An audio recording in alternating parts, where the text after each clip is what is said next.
Ladies and gentlemen, welcome to the spring quarterly meeting workshop for the Tennessee Higher Education Commission. My name is Evan Cope. I chair the commission, and I want to welcome everybody here. In particular, I'd like to recognize Dr. Angela Volpe, Tennessee Technological University President Emeritus, and Dr. Dennis Jones, who is with us pretty much every meeting, I think. Dennis, isn't that right? Try to be. Yeah. Anyway, welcome to everyone here. Dr. Deaton, I'll turn it over to you for comments. Sure. Thank you, Mr. Chairman. I want to welcome everyone to the work session. We think we've got an exciting couple of days for you with quite a bit of substance to go through in a lot of key areas. Of course, be joined by the governor here in a few minutes to talk about focus. And, you know, Pam and I were just talking about some of the principles at play with THEC and its master plan. You know, a lot of those core principles will still guide us these next coming years, but we'll begin to rethink quite a few things and begin to rethink both programmatic and policy details and some broader efforts as well as we enter this new era. So the staff has a lot to show you today, a lot to talk to you about, anxious to hear your feedback on things, and so we look forward to the next 2 days, Mr. Chairman. Thank you very much, Dr. Deaton. As Russ mentioned, at about 1:15, we'll be joined by Governor Haslam, and so Emily House is going to start with an overview of Tennessee Promise, give us an update, and then at about 1:15, she'll stop so the governor can come in and make a presentation and answer some questions about the state of higher education. Emily? Thank you, Mr. Chair, Dr. Deaton, members of the Commission. We'll see how fast I can talk for 15 minutes before Governor Haslam joins us. No faster than usual, probably. What I'd like to do first is review what we know already about the first cohort of Tennessee Promise students. So much of this will look familiar to anyone who has attended a commission meeting before or has seen a presentation about Promise before. So some of this might be review, but hopefully it's useful for many of us. So at the beginning of the fall semester in 2015, approximately 16,000 students enrolled as Tennessee Promise students. We've talked about this picture a number of times. We've talked through the waterfall and the pipeline a number of times, so we won't spend too much time doing that right now. But just as a reminder, we had about 16,000 students enter as Tennessee Promise students in the fall. The vast majority of these students did attend community colleges. About 13% enrolled at TCATs, and about 2% of these students, so a pretty small number, enrolled at eligible TCUA institutions. And we went into a little bit more detail about this last time, but of those who completed all of the requirements but did not enroll as a Promise student, many of them enrolled in public four-year institutions. Many of them may have enrolled in private or out-of-state institutions. We're in the process of learning about that a little bit more thoroughly using the National Student Clearinghouse data, and some people were just not sure where they ended up at all, whether they joined the military, entered the workforce. So there's still a lot to be done in this regard. And again, this should sound very familiar to many people here. To highlight again what these students look like just on average, these students are a little bit, there are fewer students of color, and beyond that, they are about the same. If you look at the top of the figure here, the table here, 74% of Tennessee Promise students are white students, about 18% are non-white students. The average ACT was a little bit over a 19. The average high school GPA was a little bit over a 3.0. On all dimensions, but for the racial composition, if you look at the second column, these students look pretty similar to first-time freshmen in community colleges in prior years. So I don't want to spend too much time on the slide, again, because we've gone through it a number of times, but that's just to spur your memory and recall what these students look like and how they look similar and different from other students in past years. Do we have any data on that, the people who began the process?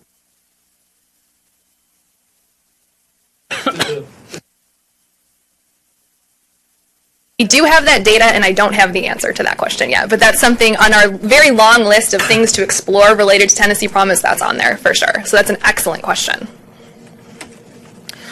As we've discussed prior, enrollment at community colleges among first-time freshmen went up close to 25%.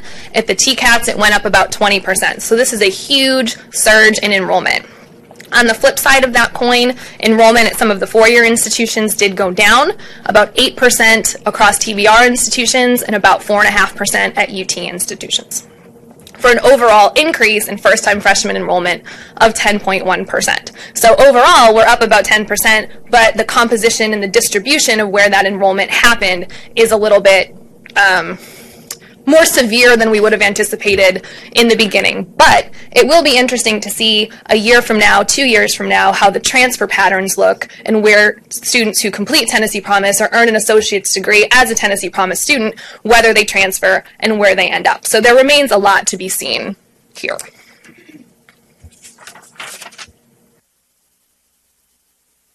The freshman ACT scores shifted a little bit. Again, this is just on average, so the average only tells you so much. And the distribution of achievement of student academic ability as measured by the ACT is a little bit different, and this does kind of hide a lot of the variation that exists at the community colleges as well as at the universities. So there's a lot more to be said here, but on average, the average ACT score at the community colleges went up slightly. It went up slightly at the TBR universities and went up much more substantially at the UT institutions, primarily at UT Knoxville.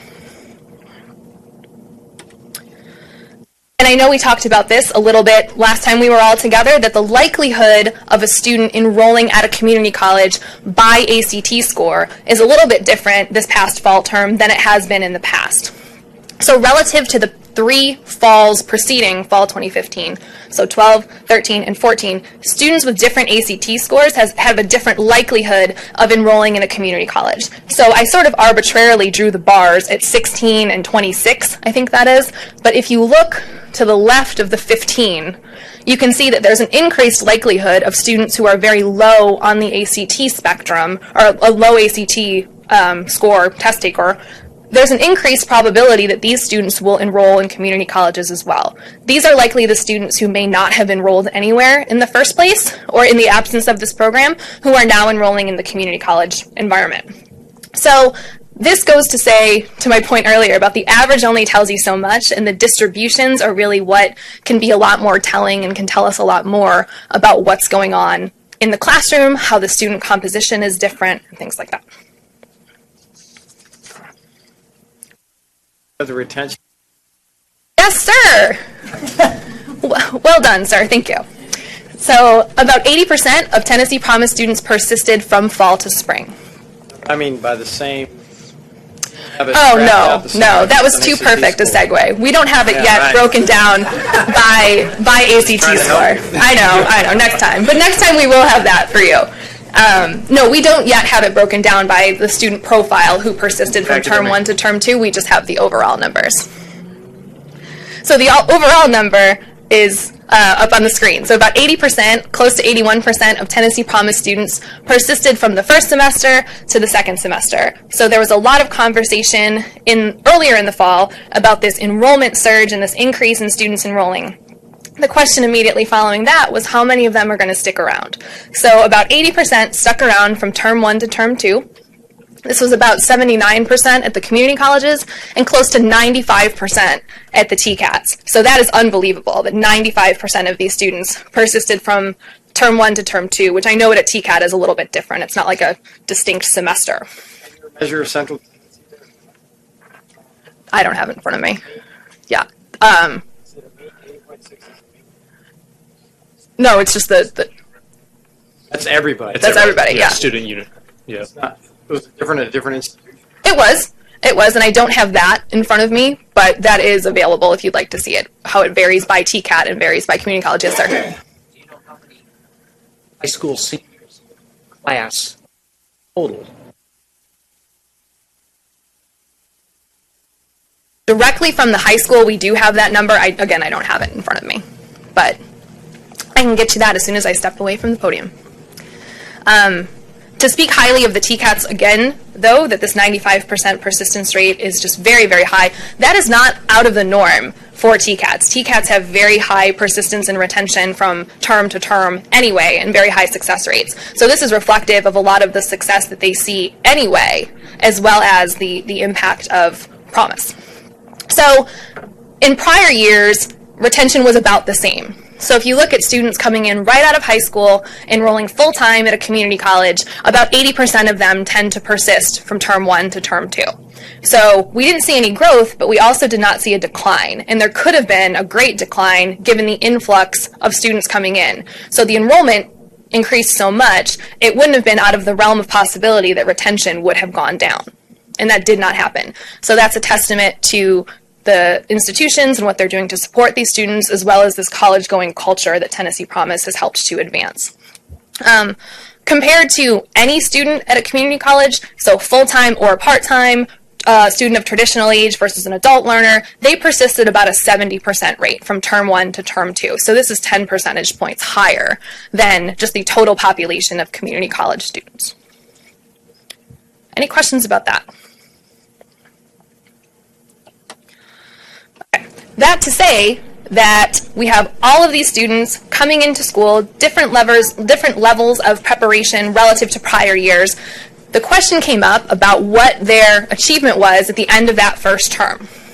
So on average, the average community college student, first-time, full-time freshman, earned about a 2.0 GPA at the end of their fall term. So this could be influenced by a number of factors. It could be that we have many more students with different levels of preparation at the community college. It could be because of the introduction of the co-requisite model. So we've talked a little bit about that in the past, that students are now enrolled in developmental coursework as well as credit-bearing, perhaps like Math 101 or introductory English in parallel with their supplemental lab coursework. So it could be that a student who would not in the past have been enrolled in a credit-bearing course in their first term is now taking a credit-bearing course. In addition to Tennessee Promise increasing enrollment, could have shifted the academic achievement of these students at the end of the fall term. So as usual, I will say that that was not a causal statement necessarily, but these are some factors that could be influencing this change in the first term academic achievement. At the universities, it's about the same. So first-time, full-time students right out of high school, on average, which again doesn't really say much about the distribution, earned about a 2.7 fall term GPA, and that's pretty stable over time. And just to paint that picture a little bit more clearly, so on average at the community colleges, we were at a 2.0 on average this fall, whereas in prior falls it was closer to a 2.3.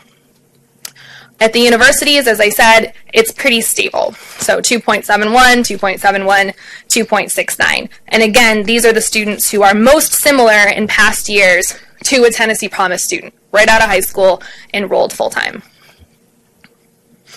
There's a change in the AC. That's right. That's right. So on these pages and pages of next steps and research questions, we'll delve a lot more deeply into what the ACT distribution looks like at all institutions, whether these students persisted at different rates, things like that. Any more questions about cohort 1 before we talk about cohort 2? Okay. This is a very similar picture to one that you just saw a second ago, but it does reflect a slight change to both the deadlines at each checkpoint and a change to the mandatory mentor meeting structure. So there will now be a meeting in the fall once the student matriculates into a community college or a TCAT with the mentor. So that's reflected at this end over here. So we had close to 60,000 students sign up for Promise this past November of 2015. We were hoping to hit that 60,000 threshold, and we didn't quite get there, but there's always next year for that. About 51,000 attended their first mandatory meeting. About 49,000 filed their FAFSA. So of those who attended the first mandatory meeting, 95% of them filed the FAFSA by the November 22nd deadline. The deadline was shifted back this year because of all the snow days and the inclement weather we had across the state, so it was bumped back a week. So that is an improved percentage over last year. Well, to speak to of the initial cohort, the 59,000, that 48,000, almost 49,000 are still eligible is about 85%. 82%. Last year at that point, it was about 65%. So even the program trajectory itself is retaining more students within that pipeline and within that process. Again, a testament to high school teachers, guidance counselors, the THEC outreach staff, anybody who touches these students. Tennessee achieves really keeping this process at the front of many students' minds. So the point we are in the process now, where we are in the process now, is the second mandatory meeting, which is the first time the student will meet with a mentor. Again, the mentorship timeline has kind of changed. So this is ongoing across the state, literally as we speak, and throughout this afternoon and the next few weeks. The next deadline will be over the summer for the community service, as well as a new mandatory meeting with a mentor, the same mentor that you worked with in high school, in the fall. I don't have this on the slide, but something that remains a positive externality of Tennessee Promise and of the FAFSA filing deadline is that Tennessee remains #1 in the nation for FAFSA filing among high school seniors. So that is something we've talked about a number of times, something to be very proud of and something to boast to our neighbors and other states throughout the country. As of April 8th, 67.5% of seniors in Tennessee filed a FAFSA, which is head and shoulders above our nearest neighbor, which goes between Kentucky, which is literally our nearest neighbor, but Kentucky and Illinois, who bounce back and forth for position #2. What were we last year? We were approaching 67 last year. We were at 65 or 66% around this time, because this was around the time we really pushed that forward and said this is where we are.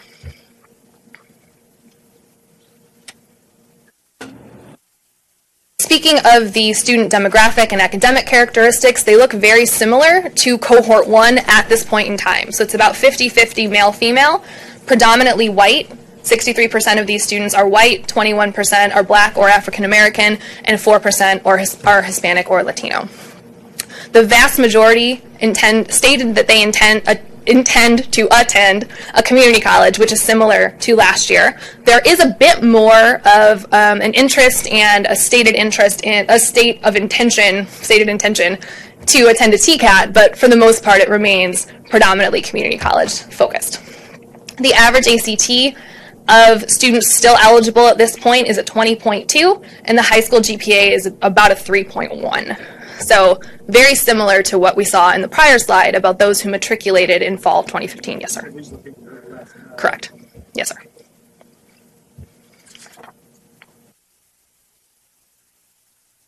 So to what Dr. Denley was mentioning a minute ago, we have many, many, many questions that we are still digging into and really exploring related to Tennessee Promise. This is the same list that I've had up in prior presentations, but that's not to say that the list has not grown or expanded very far beyond this. So what is happening to those students who met all of the benchmarks but then don't show up at our institutions? At what point in the process are students falling off? So I call it the pipeline or the waterfall, that arrow slide. At what point are they no longer meeting the criteria necessary to be Promise students? This conversation about fit and match, our students who should have enrolled in 4-year institutions going to 2-year institutions as a result of this program, and I use the phrase should have very facetiously.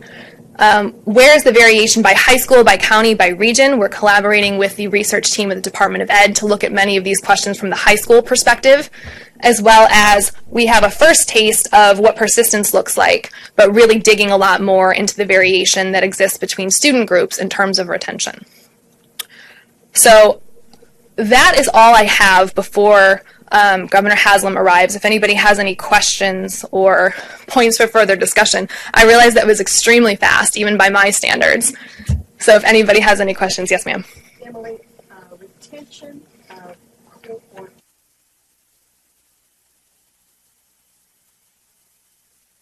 So they're in the spring term now. So cohort 1 is currently in the spring. So typically there will be a bit more of a drop-off over the summer, just in terms of summer melt and people's plans change and their financial situations change. Typically, we don't often calculate a fall to spring retention rate. We often do year 1 to year 2, fall to fall. So that will likely be a lower number, and that's a number that we more often calculate. Did they stop meeting with the mentors, or do they?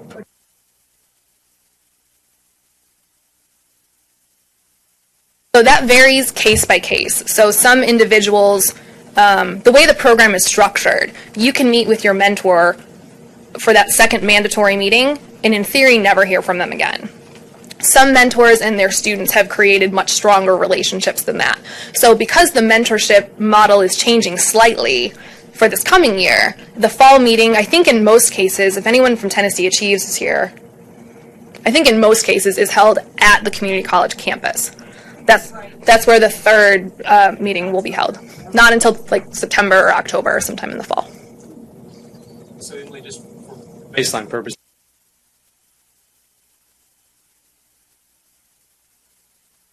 freshman class at 2 years.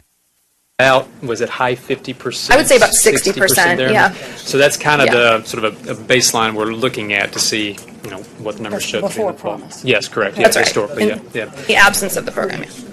Can you go back, Emily? And I think actually I'll give everybody the 1 minute warning before we're joined here by the governor. Can you go back to the ACT slide by sector, average ACTs over the years? Well, may not have to. Well,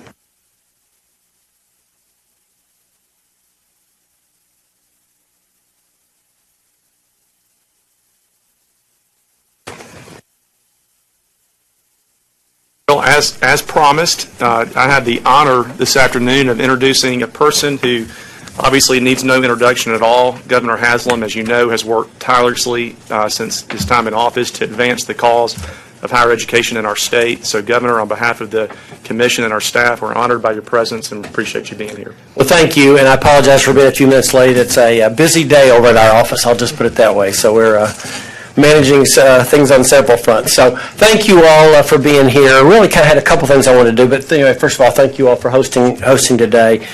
We launched the Drive to 55 2.5 years ago, and THEC has been a big part of what we accomplished, but I think what I really want to talk about today is what that role looks like going forward, because I think it becomes an even bigger piece.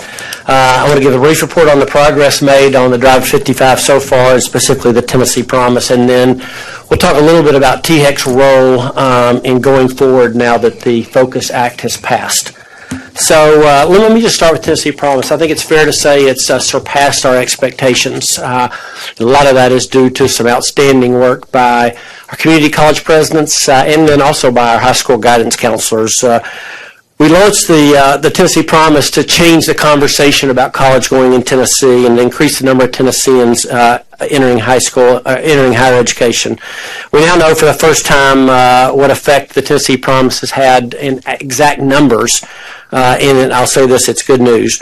This fall, 62.5% of our seniors went to college following graduation. 62.5% went to college following graduation.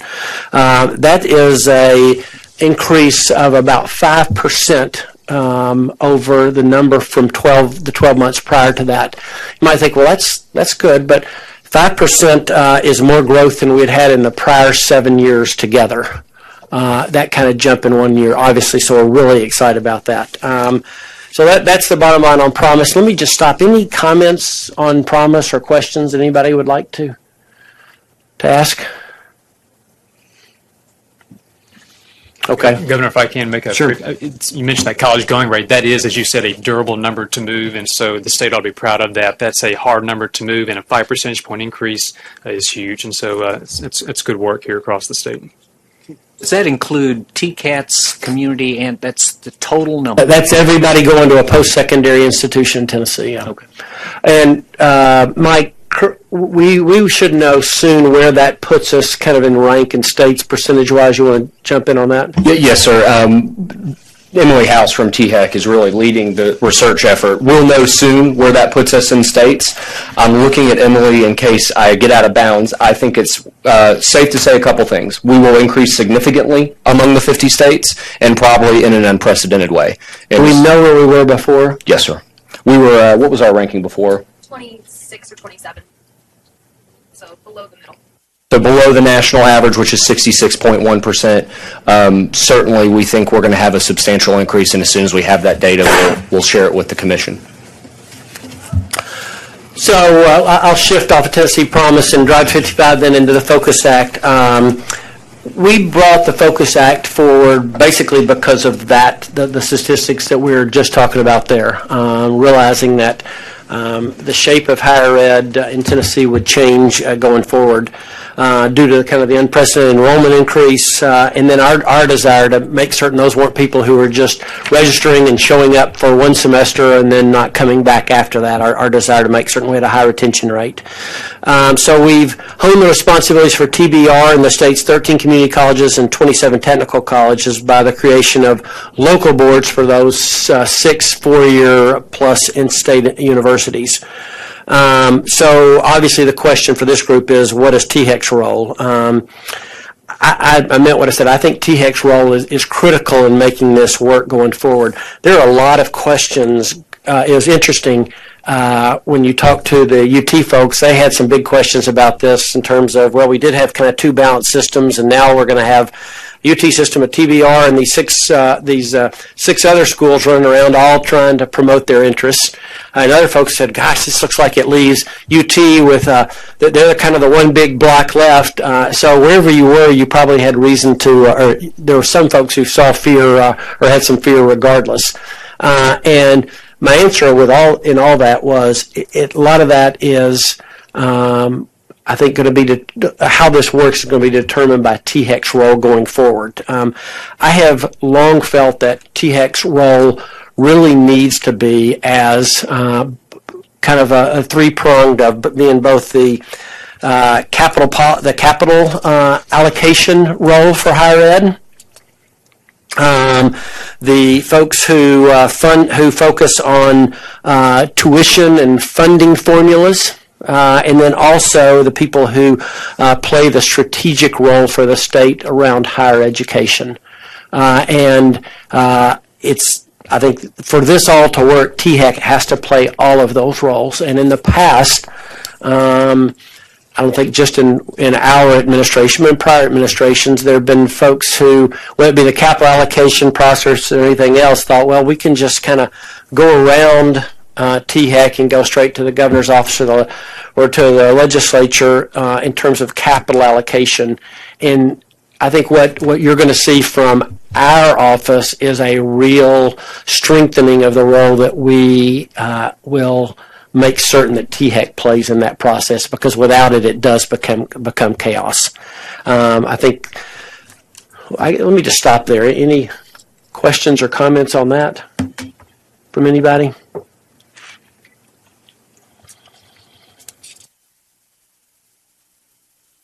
Okay. All right. I think I've touched on all the big things I want to make certain we hit on. I think the last thing I think is I don't want to underemphasize how much I want THEC to be the mission and the policy arm for the state around higher education, and I think that works when the governor's office uses THEC in that way. And I think that what I hope you hear from me real clearly is that that's 100% what we intend for THEC to be going forward. Okay, I think that's all I had to say. Mike, did I leave anything out that? I'm curious, Governor. 10 years down the road, Yeah. when you're looking back, how are you going to personally decide whether this was a great move or not? It's a bold move. In terms of the Focus Act and the restructuring? What do you expect this to accomplish for the state of Tennessee? Yeah, I think a couple of things. I think for those 6 institutions that will have their own boards, it's my belief that they will be able to move ahead from having boards that are focused on each of them, because they're such different institutions with such unique missions, each one of them. And so I'll be really disappointed if all 6 of those, we didn't look back 10 years from now and say, they really have increased the quality of what they're providing for Tennesseans there. And I know there's been a lot of talk about competition, and I don't know that that's bad. And the reality is it's happening now. I mean, I was in Memphis recently at Southwest Community College, and MTSU had just been there. And UT is all over the state now. And I don't know if that's bad. We want people raising the level of awareness around higher education, the opportunities, and students thinking, hey, I want to think through where I go in Tennessee.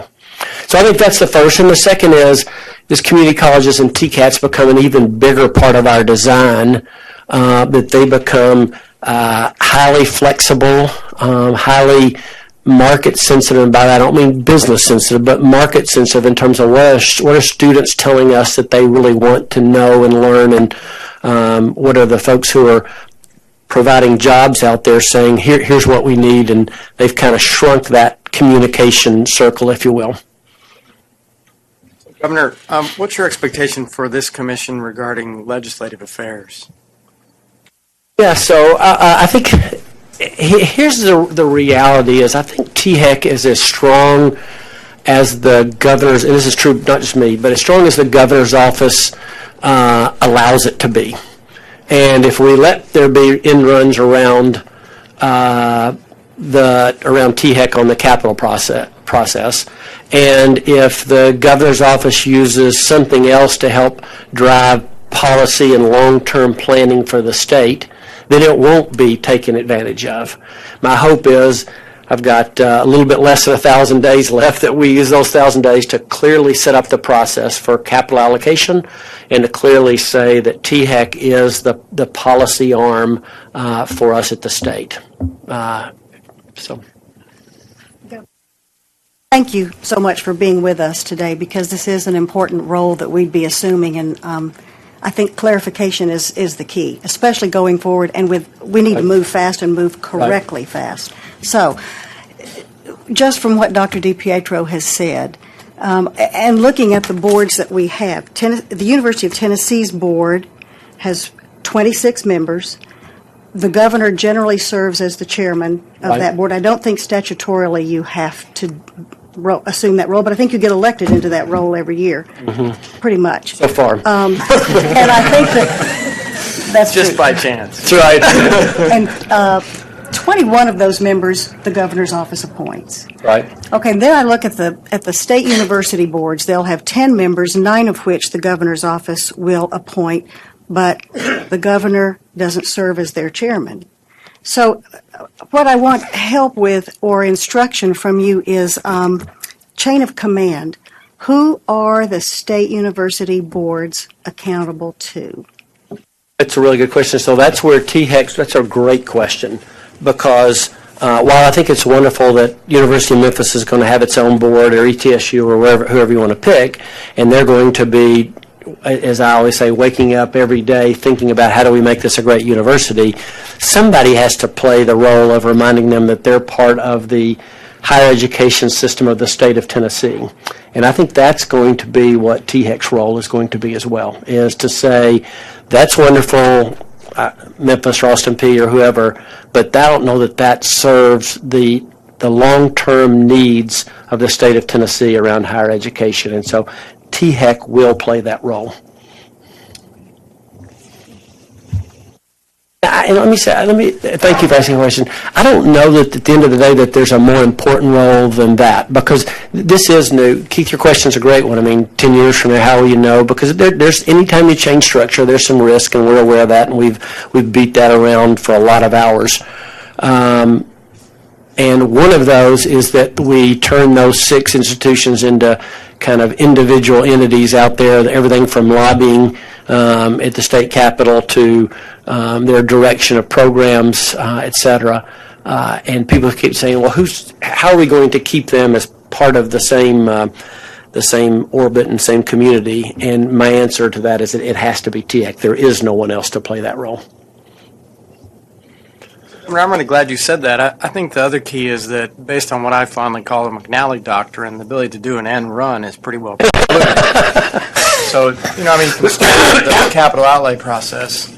But I would assume that THEC would get engaged when we got at cross purposes between any of these institutions on bills that are in the House or Senate, or those kinds of things. I think THEC will have to play that role. And again, my sense is there, like I said, that's what I meant. THEC will be as strong as the governor's office makes it, and we get that, and we intend to elevate the status of THEC so that they can play that role. And it is hard. I mean, at the end, when it gets in the legislative process there at the end, and we've turned in our budget and it goes to them and they adjust things, we'll have to figure out how to address that. But part of that, I think, is us having a real process up front where we say, I know XYZ school is asking for another $3 million to finish something or to do something, but for us to be able to go back and say, no, we vetted that along with a whole lot of other needs, and please don't pull one out and jump it ahead of something else. Are there any metrics you've thought about within the responsibility? I mean, you have responsibility and then you have measures. Are there some metrics that you have in mind that THEC would be looked at measuring? Well, I think the obvious ones to me are everything from higher education, college going, whatever you want to call that, rates, number one, retention rates, number two, and completion rates. I mean, those are the obvious ones to me. And I think we'll drill down further beyond that. Other questions or concerns? Governor, I'm so sorry. I do No, you're have one good. more That's question. good. I'm still working through this chain of command thing, but since the law is already written, THEC's role is it's a little fuzzy in Section 29. I mean, in terms of the authority that THEC will have. So, is that written into the practice of Tennessee Focus through the orientation of the boards that THEC will do through their continuing education? I mean, where does that step become solidified, very clear and not arguable? And I think it will be through the training of the boards. I think the harder part in that and how it plays out will be more with the governor's office and the legislature. And that'll be the thing that'll be much more difficult. Mike, I don't know if you want to jump in, but we can do that with the new boards in terms of writing that in. I think that two things. One, there is great power in convening, and there is only one entity that can convene all of the boards, and that is THEC. THEC has that statutory power now to convene the boards as a whole, and that is a very powerful forum. The other thing, too, I think of, Pam, is there's a lot of inferred power. I hate to keep going back to that word. Well, you're right. But authorities. There's a lot of inferred authority when you have an agency that for the first time will have binding tuition ranges, will have the ability now with academic programs. I think THEC will play a stronger role as the coordinating and probably duplication monitor. I think that those are the authorities that when you have those on one side of the table, the other side of the table is kind of changed as well. Does that make sense? Anything else? I'll let you resume your regularly scheduled meeting, but I did want to, like I said, three things. One, to talk about the impact of Focus. Second, to let you know in terms of the college going rate, what we think is really good news. And then third, to thank you. I realize as I look around this room, all of you all have pretty full-time lives that don't involve being here, so thank you very much for volunteering. I obviously think this is the right move for the state, or I wouldn't have proposed it. We wouldn't have worked so hard to get it passed. But I don't. There's a degree of difficulty in doing anything when you change, and this succeeding is predicated upon THEC playing this strong role. All right. Thank you, sir. Appreciate it. Thank you all for having me. Yeah. Don't get it. Thanks, everybody. Thank you.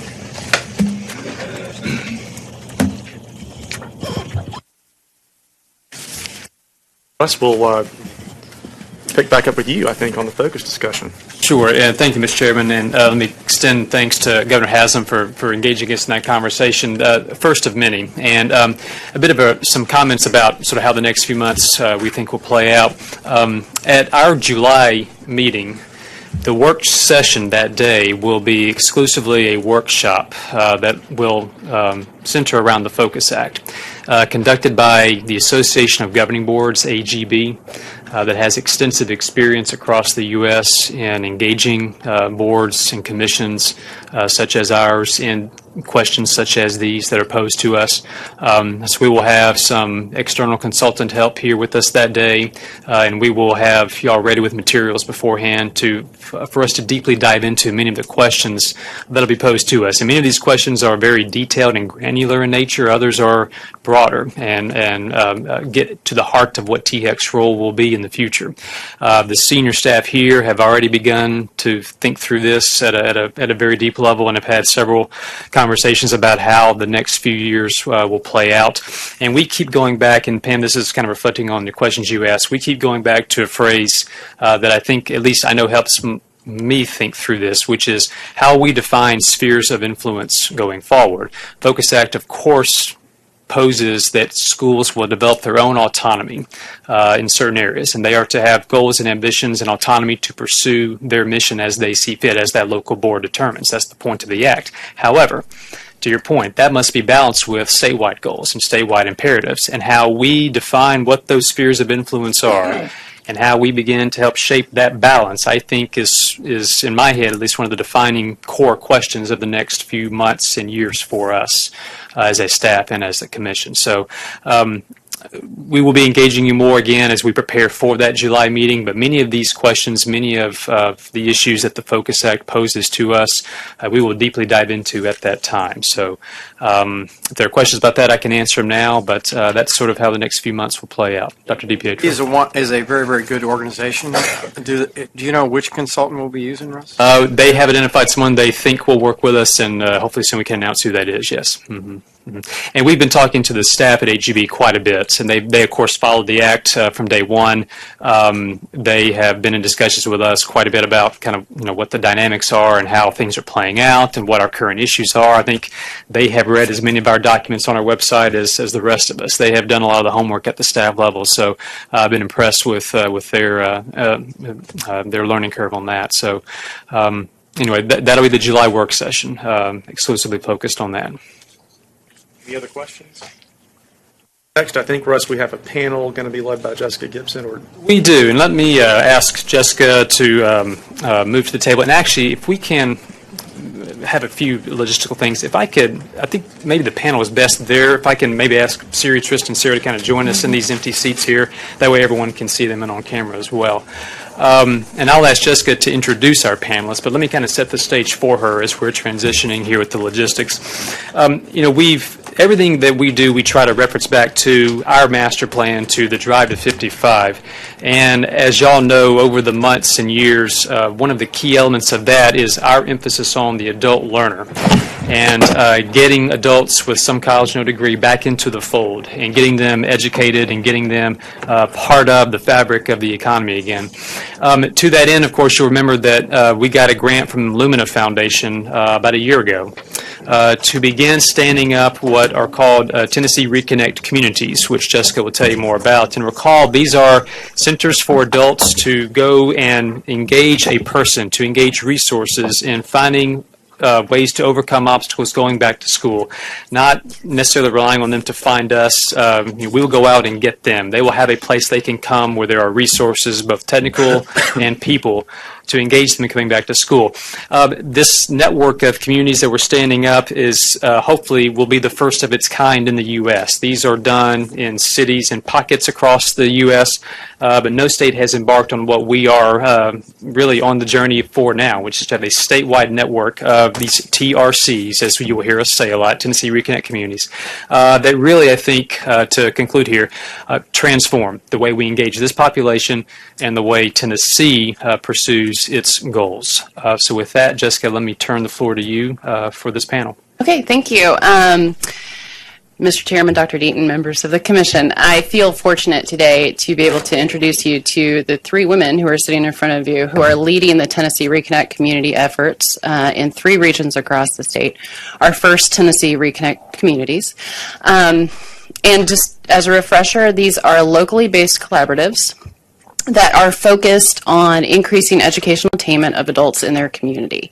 The TRCs engage entities across sectors. They're working with TCATs, community colleges, universities, employers, workforce agencies, chambers of commerce, community-based organizations, faith-based organizations, local governments, and others. This is truly a community effort. And the vision, the common vision, is that they will reach out to, engage, and support adult learners to the completion of a credential. The model is based on one developed by the Graduate Network out of Philadelphia. They pioneered the model. They are in 15 communities across the country. As Dr. Deaton said, we will be the first state to scale this model statewide, and we're excited about that. We selected 3 communities in the first round, represented by these women. They launched their services last month in March, and they can, throughout discussion, talk about updated numbers. You received a handout in your email, I guess, on Monday, and I think there are some copies over here. Yeah.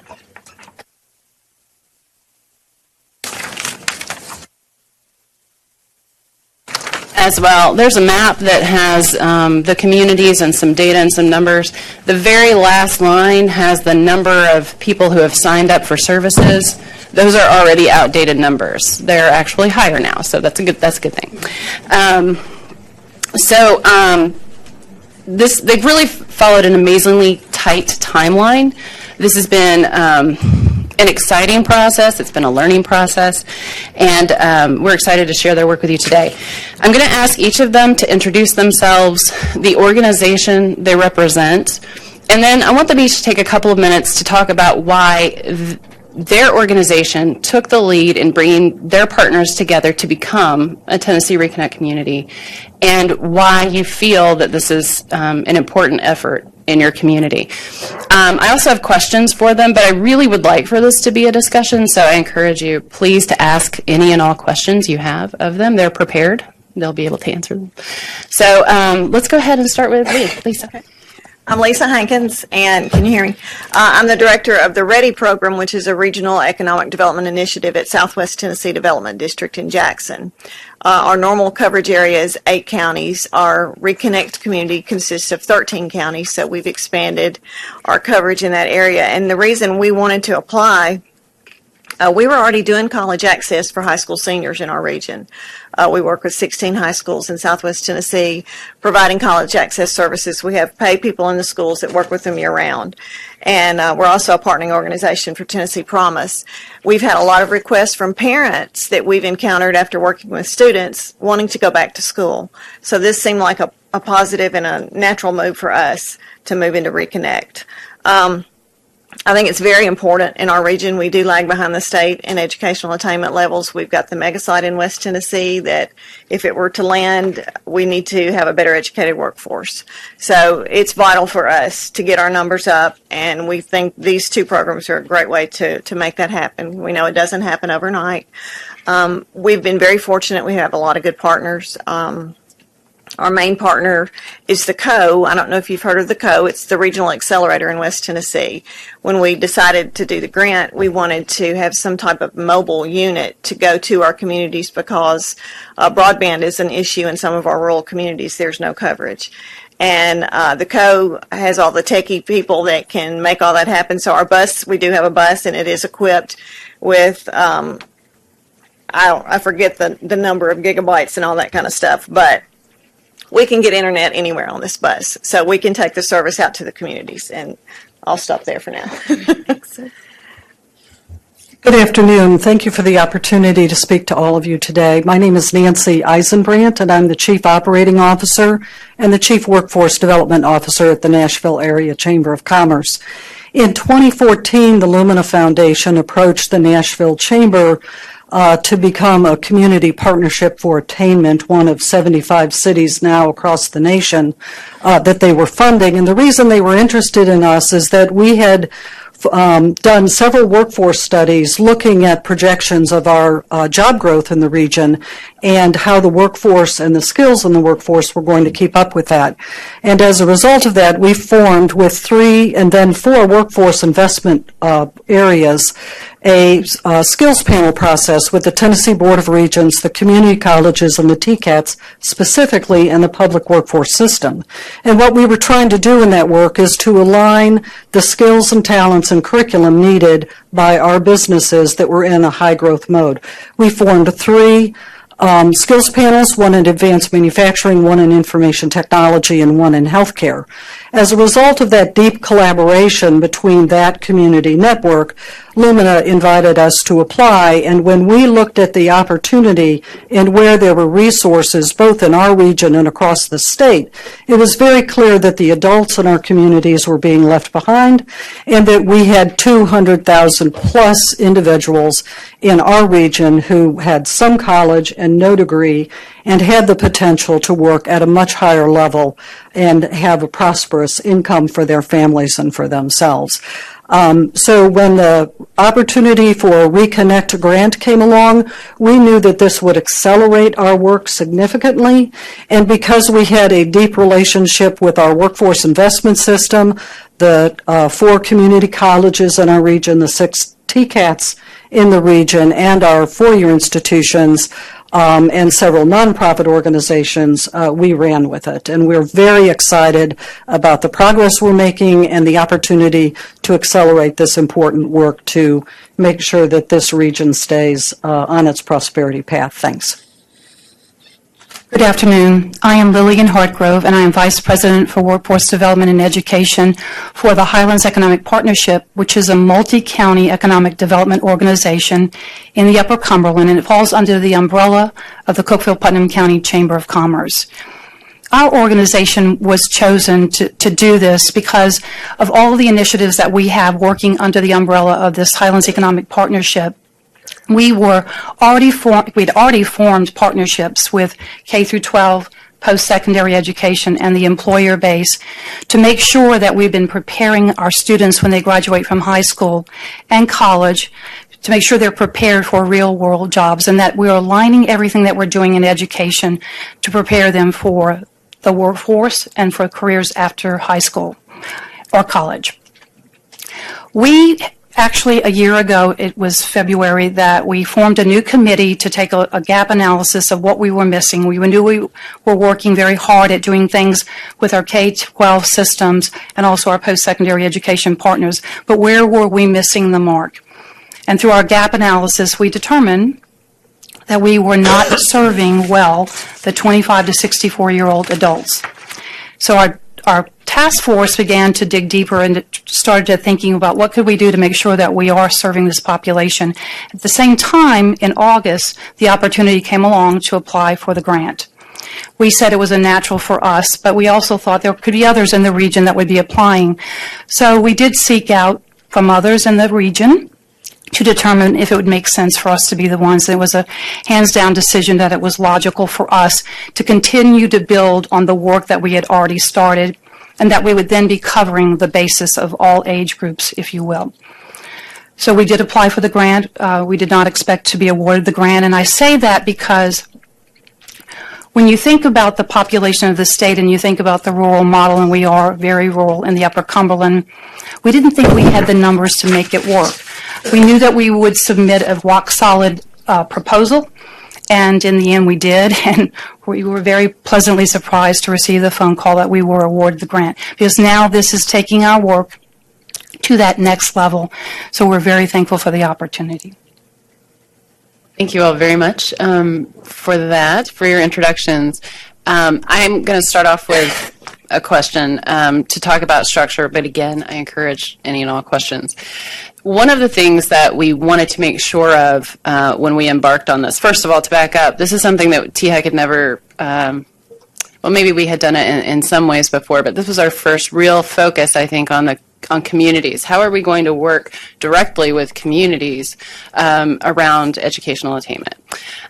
So we are constantly working on striking a balance between consistency in delivering high-quality services to any Tennessean who wants to access them, but also encouraging flexibility at the community level so that this structure works for the community itself. So I do want to ask each of our folks here today to talk briefly about the structure in your community. And Nancy, if you could start talking about your structure, and then you can see how different really each of them are.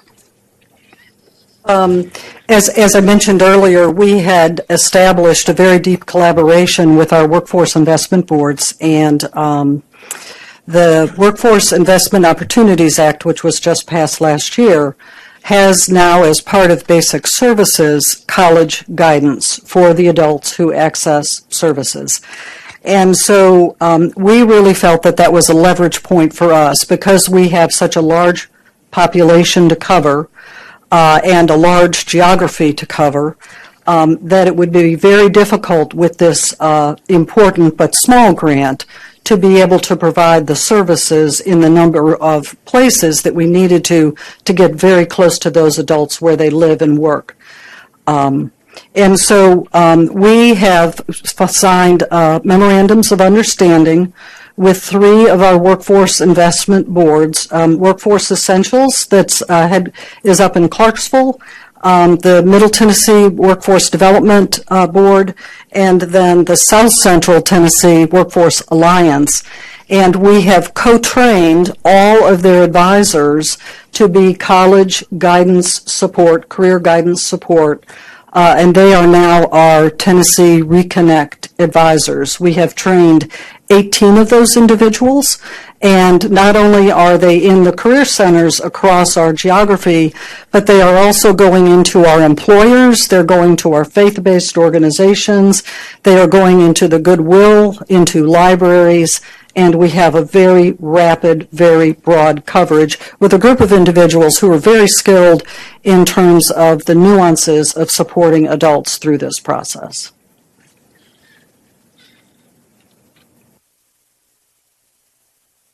Well, at Southwest, we kind of already had a structure in place with our READY program. So we had 8 existing advisors who'd already been trained for college advising and working with the high school students. And so we knew we could capitalize on their expertise and get started pretty quick. So we hired an additional advisor to kind of cover the main intake area in the office in Jackson, and also to cover the counties that we currently don't service in the program, in the READY program. And then we've got our director who kind of oversees everything. So our structure is pretty much like what we've done with our our high school students, because we've seen that it works. And in our rural communities, sometimes things work a little differently. We actually kind of meet them where they are if we need to. That's always been our philosophy. If you don't have the transportation to get to Jackson, where our office is, to meet us, we'll come to you. The folks working in the communities already, people know them, they trust them. So the existing staff, adults reach out to them on a regular basis anyway before we connect. So now they know who they're talking to when they do contact us. So it's been a really good fit there. Our structure is we start with the intake forms and do that initial intake, bring them into the office with the director and the lead advisor, get all the information we need, talk to them, answer questions, go through the whole process, and then we hand them off to, if they live in a particular county that we represent, then we hand them off to that person, and then they're going to hold their hand through the process. And, we'll tweak it as we need to, but it's worked well with our high school students, and I think it's going to work well with this. Can I ask a question? So how does that person in rural West Tennessee, what's the actual vehicle for them even knowing about the fact that you're out there? You have intake forms, and you have counselors, and you have people that know what to do with a 35-year-old person once they've come in contact with. But how do they, and this might be true for all, it's going to be different in each one, but I think the state's done a great job of getting the word out, the billboards, the commercials, everything, all the advertising we've seen. It's very visible. I know just in West Tennessee, it is very visible. And we've had a lot of folks say, I saw the billboard, or I heard the commercial. And then we also did some radio spots as well before we launched. And so all of our local newspapers helped us get the word out. So it's been a massive campaign. It's worth noting the timing wasn't accidental, that Jessica led the community creation right on the heels of what ended up being about a $1.2 million ad campaign. And some of you might have seen the ads. We're still working through the metrics. I'll just tell you, I think it's safe to say our ad firm says that we converted prospects at twice the industry rate. So if you went to tnreconnect.gov, you had twice the industry likelihood to actually reach out to a school. And so I think our hope was it created the buzz about going to college for adults that Tennessee Promise did for high school students. Adults are just harder to reach, but it helps when you have a mobile A-team van with Wi-Fi in it. So. And Lisa, if you could talk about the week, because that was definitely a way to get the word out as well. Well, our launch, we decided, since we do have 13 counties to cover, we wanted to actually get to every county. And so we did a bus tour. And we hit 3 counties a day the week of the launch, and set up, and people could come on the bus, and there's pods in the bus. The bus is really a cool thing. Of course, when you've got a bunch of entrepreneurs designing a bus, you get a lot of neat stuff. So, but they've got like round pods set up in the bus where you sit down. It's got a recliner, computers. We put them on the site, do the intake form. And that week, we even had students that they knew they wanted to go back to a certain school. They knew what they wanted to do. We went on, we did their FAFSAs on the bus, or we did their FSA ID first, and then we did their FAFSA. We went on and applied to the school. And so when they left the bus that day, they were ready to meet with the advisor and get started. So it's been really great. The bus is a great tool, but we did, like I say, all three counties a day, and then the last day we did Madison County, which was the largest. So we were really excited. We had about 40 sign up that week, and we had rain all week, so with the weather, we thought that was great. And they're all getting enrolled. So here is yet another different structure. Under the Highlands Workforce Development and Education Program of Work I mentioned earlier, we have this strong support system to where we felt that we could go out and launch something totally new, not following their model at all, and I love what they're doing. They're doing a great job, and it makes sense. But for us, we're following what the Graduate Network recommended. So we're creating our community by first hiring a director, and then hiring part-time advisors.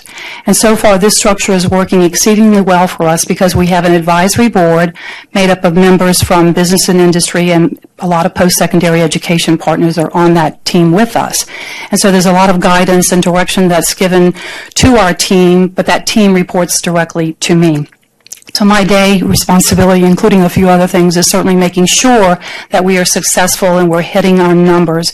And so far, we're exceedingly pleased with what we've done. And in the Upper Cumberland, we do have 14 counties, so reaching out to all those counties is vitally important. So we are using every methodology at our disposal, including partnering with the career centers and certainly utilizing their space in the Upper Cumberland, and partnering also with our higher ed partners. We're asking them, when you're meeting with adult learners who are coming back to your space, providing them with our intake form so that they in turn will give that to the individuals, because they sometimes walk away. We don't want them to walk away. We want them to be able to know that they can come to our community and get that third-party neutral advising. We have included, certainly in our training with the training that the Graduate Network and THEC provided, all of our higher ed partners were a part of that process. So they understand what the mission and vision is all about, and we can tap into them and get their support, and they understand we're trying to be very neutral in directing that person to the right institution that makes sense for that adult learner and where they need to be going to get their credentials. So far, so good. We're pleased. We have a website, and thanks to the Graduate Network, we had the template. And it's really a lot to say that the grant was announced in October. We hired our director in January, the advisors in February. We launched our website March 1st. And we're standing before you and saying it's working. I don't know I've never worked on another project or initiative that ever moved this quickly. And it really is because of the support structure that's been provided through THEC and the Graduate Network. So thank you. They really did move very quickly, very quickly, and survived it. So we're very appreciative of that. To sort of continue with the question that you asked, if you could share a little bit too in Middle Tennessee and Upper Cumberland about the outreach that you're doing as well, to let people know that this service exists. I think launch events are probably a really good way to do that. But well, yes, certainly the launch event, and we launch events. We held 3 in the Upper Cumberland, and we tried to have one in each sector, if you will, in the middle part, middle and east and west, if you will. But besides that, we did presentations all over the place, newspaper, press releases, social media push. I think we attracted 15,000 in like a 3-day period just by having a social media push. We put everything we do out on Facebook. We're attending every event imaginable. We're meeting people where they are, and that's key to the success. But it is also, a big part of it is word of mouth. And a lot of the successes that we're realizing come from people who know people who know people. But it's literally using no stone unturned to reach the people. Supposedly, FERPA presents us from being able to get access to the records directly from the university. We wish there was a way around that, in particular because we're working with them for them. So I hope someday we can determine how we can overcome that challenge. In the Middle Tennessee region, we've held 5 formal launch events, and we had a little bit of an advantage because we got a bit of a grace time and were able to push those events, most of them in April. We've also held events at employers, and we've had great success there.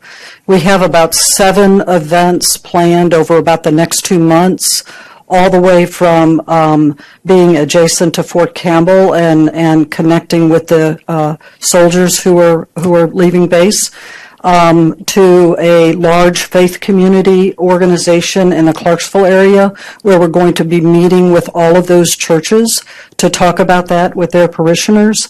We do have a Facebook site, website.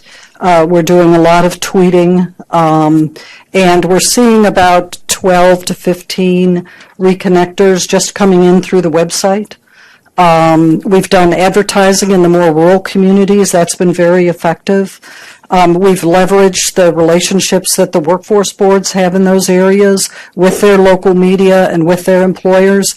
We've discovered that the workforce boards are very competitive, so they always want to know how many did we have at our launch event, how many have we enrolled, and we're seeing them do things that are very much out of the box in terms of really, for example, Daryl Brown from the Workforce Essentials knew that TCAT Dixon, who is on our guiding team, was holding a TCAT Reconnect event on April the 2nd.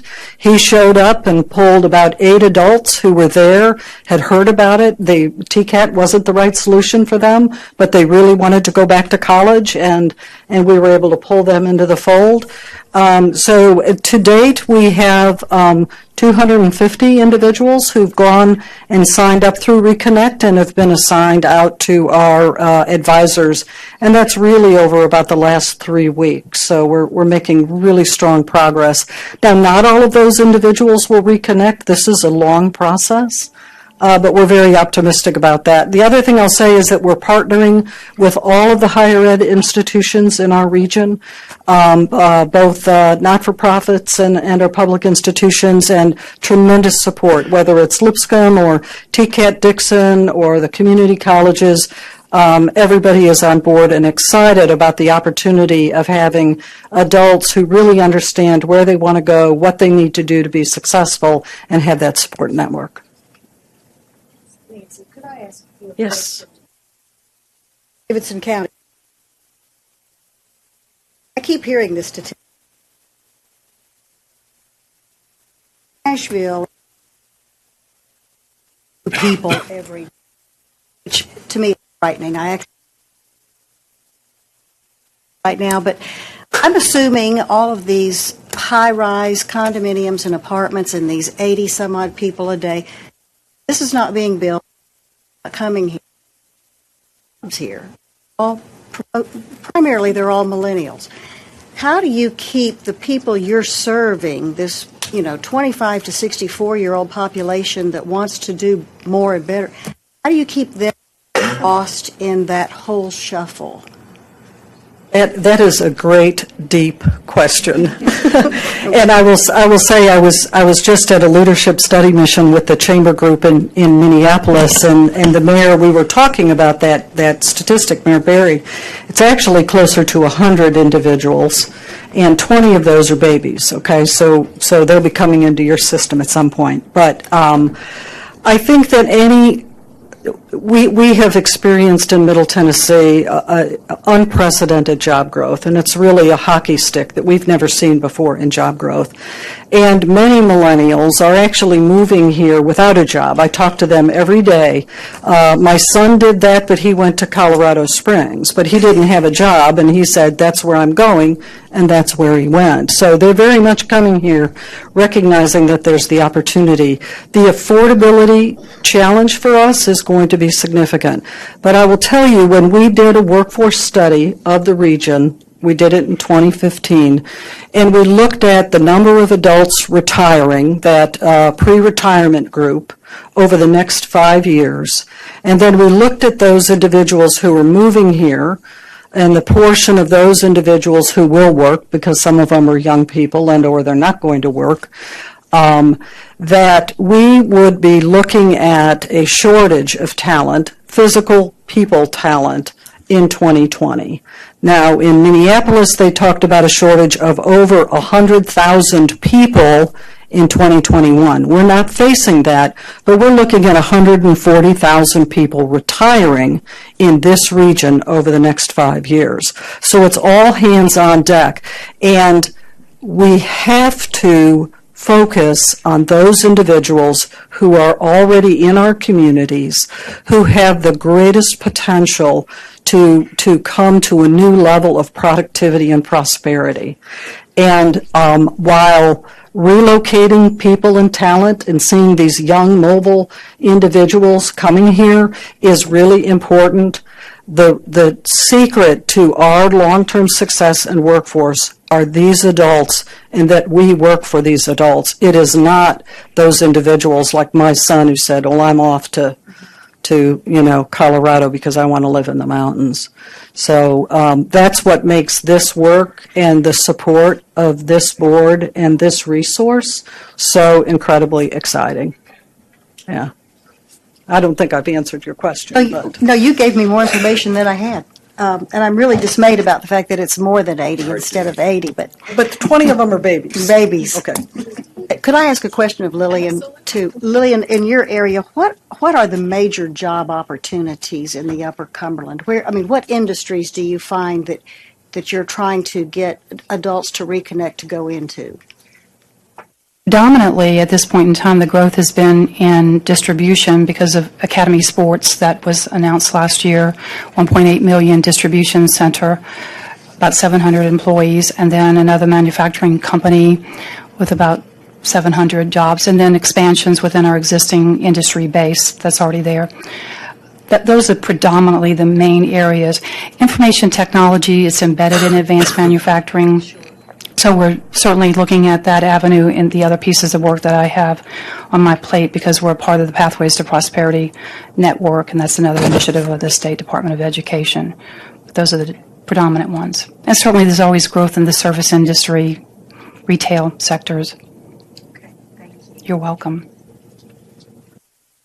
I've been asked a quick question, and first I want to say Lillian is actually also a member of the state board, so I was so excited to get to grab lunch with her before this meeting. So 2 weeks in a row we've gotten her to Nashville for some board conversation. But this is really an exciting program. I think the question that I was sitting here wondering was, you talked a lot, and it's still early on the sort of the reconnect phase of Reconnect, but are there any sort of expectations or plans for how you will support those sort of more non-traditional candidates to actually get over the hump and complete once they sort of re-engage with the system? Advising model really looks at following those individuals all the way to college and through college. So between the college guidance counselors and the support networks in the colleges and universities, and we're seeing an increased effort in that area, certainly, to be adult-focused institutions and understanding the unique characteristics of adult, but also those advisors will check in and follow those individuals in a very concerted way. We have a sophisticated Salesforce management system where we can track those individuals and know exactly what kind of success we're having. And I think that'll help us understand where we need to look at new resources that we may come back to the state and ask for resources in the colleges and universities to better support these individuals who oftentimes are facing major challenges and barriers. The other thing I'll quickly say is we're looking very closely at how do we engage employers, because we know most of those individuals, some college, no degree, they're working. And if we can engage our employer conversation in that and create some strong supports in our employer network, those individuals have a greater potential of being successful and then moving up in the career ladder in their own organizations. And we're working really hard. I think all three of us are working real hard on that strategy as well. But it's early. And we have cases in the system already that were declined opportunities for promotion because they did not have that advanced degree or the 4-year degree. And so never again will that ever happen to me is what we're hearing. And so, Sarah, yes, we do enter that information into this sophisticated system and we're able to track them. And our advisors are cheerleaders for these individuals and they want to follow them through and make sure that they are successful. And I'm glad you brought that up, actually, because that is part of the model, that there's not a handoff to the institution. I mean, there is a partnership that happens between that advisor and then the staff at the institution, and they provide support services up until the point that they graduate. Following up on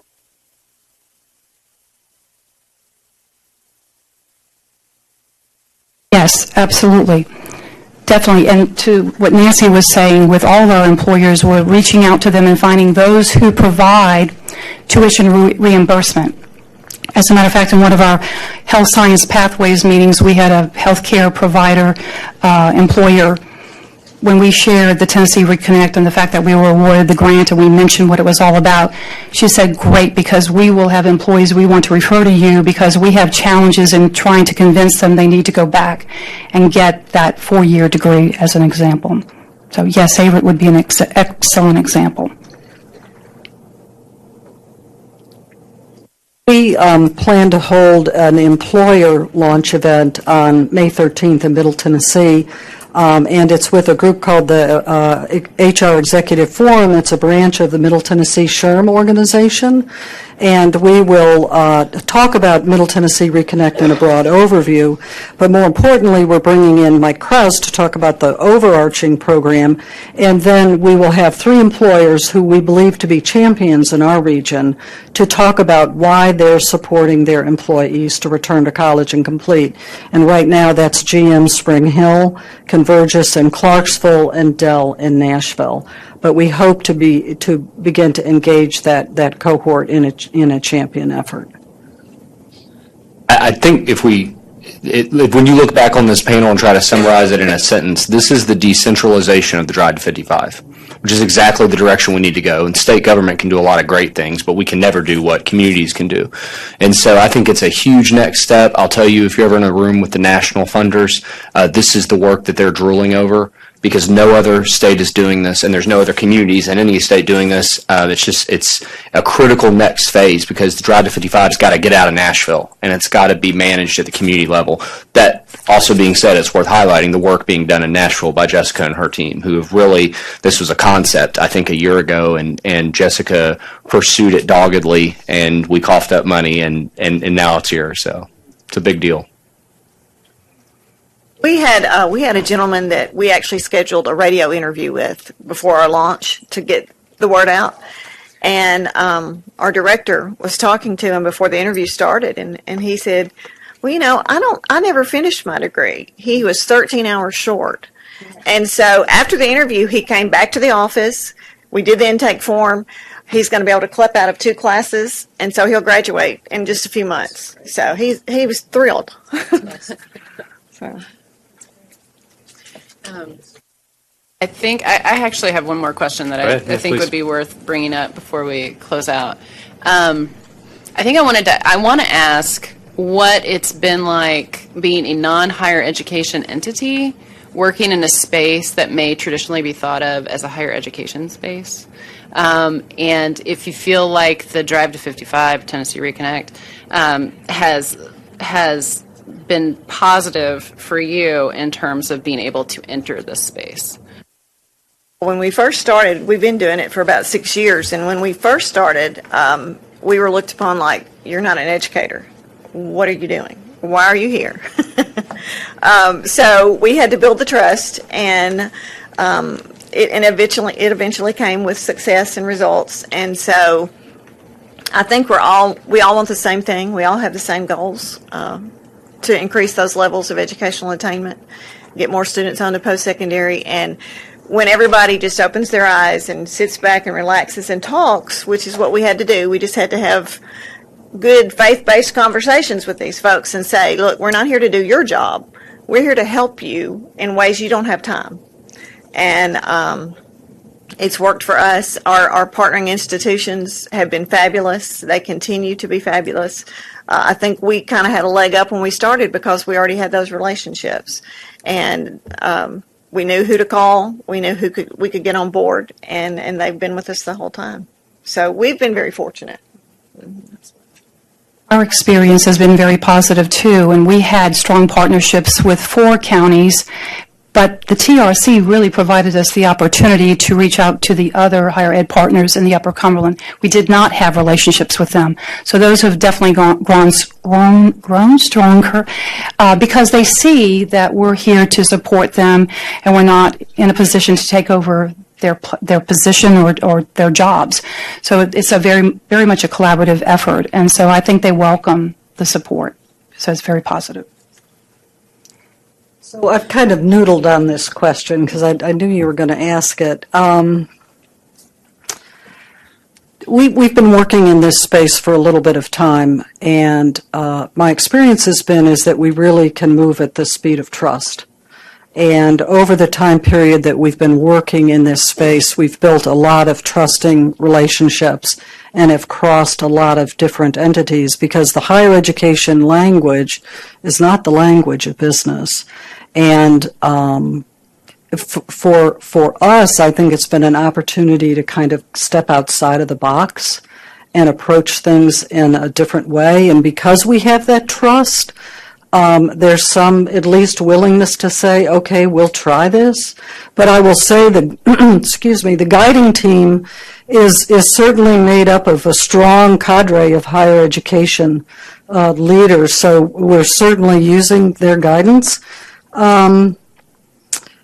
But for the business community and the seriousness with which they're looking at this looming and increasing talent shortage as so many of us retire, and I include myself in that boat, creating an enterprise approach with a systemic policy structure behind it is something that everybody in this country is drilling down and looking at what in the world is Tennessee doing and how are they doing it. So without the policy framework, I don't think that we would be where we're at, but we're creating an enterprise approach and bridging those language barriers across and just trying things and risking. You know, it may not all work, but we're going to figure it out. And I think that there is a tremendous momentum and swell of powerful support behind it happening, whether it's at the higher education and policy and top governance level or in those businesses that say we have got to raise the education level of our citizens. Anybody have any additional questions? Jessica, let me ask you to reflect on two things sort of to wrap up here. First, these three projects represent the first wave of TRCs. Reflect on the second wave that's coming. Sure. And also, the second one is, this is one star in that constellation of things we're doing for adults. Just kind of give the Commission again an overview of the other efforts underway. Sure. So we actually will be receiving proposals for the next round on Friday. So we intend to fund 5 more communities, multi-county regions. Our goal is to cover the state. So anyone in any county in the state of Tennessee can access these advising services if they want to. So we will be selecting some and announcing the next 5 in early May. And then reflecting on the other initiatives within Tennessee Reconnect right now. Of course, we're getting closer to the end of the grant term for the Ready to Reconnect grants for the institutions to improve the way they serve adult learners.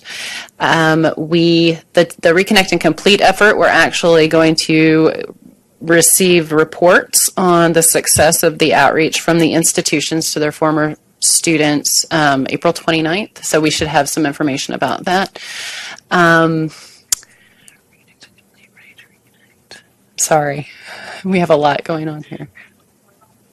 Yes, the Adult Learner Portal, TennesseeReconnect.gov, launched January. It's great traffic. Tens of thousands of visitors. Yeah, we've had 49,000 unique visitors since January 11th, 200,000+ page views. The information form that allows someone to say, I'm interested in these 3 institutions, has been submitted over 5,000 times. We So there are a lot of leads that have gone out to institutions about adults who are interested in returning. We now have a function on the portal. Someone can say, I live in this county, and our TRCs get that information. They can reach out and help them as well. So that's what's happening with the web portal. And I feel like there are other things too, but that's what we've got going on at the moment. Yeah. Thank you, Jessica. And let me thank Lisa, Nancy, and Lillian for being here today, and for Sarah allowing the connection with the State Board, too. That's very helpful. So let's give them a round of applause, too, on this. As a final on this, Jessica and her team in Tennessee hosted what's called a peer learning opportunity that Lumina and other funding agencies host to allow other states to learn from what is going on in a certain policy area. We hosted one of those 2 weeks ago, 3 weeks ago recently, where this was highlighted, where we can learn from what other states are thinking about, and they can really learn how to get these efforts off the ground. So this is really a great effort underway. So thank you all again for being here today for this. Yeah. Mr. Chairman, I'd recommend we take just a 10-minute break before we convene again. Very good. Okay. Thanks. They recommend. If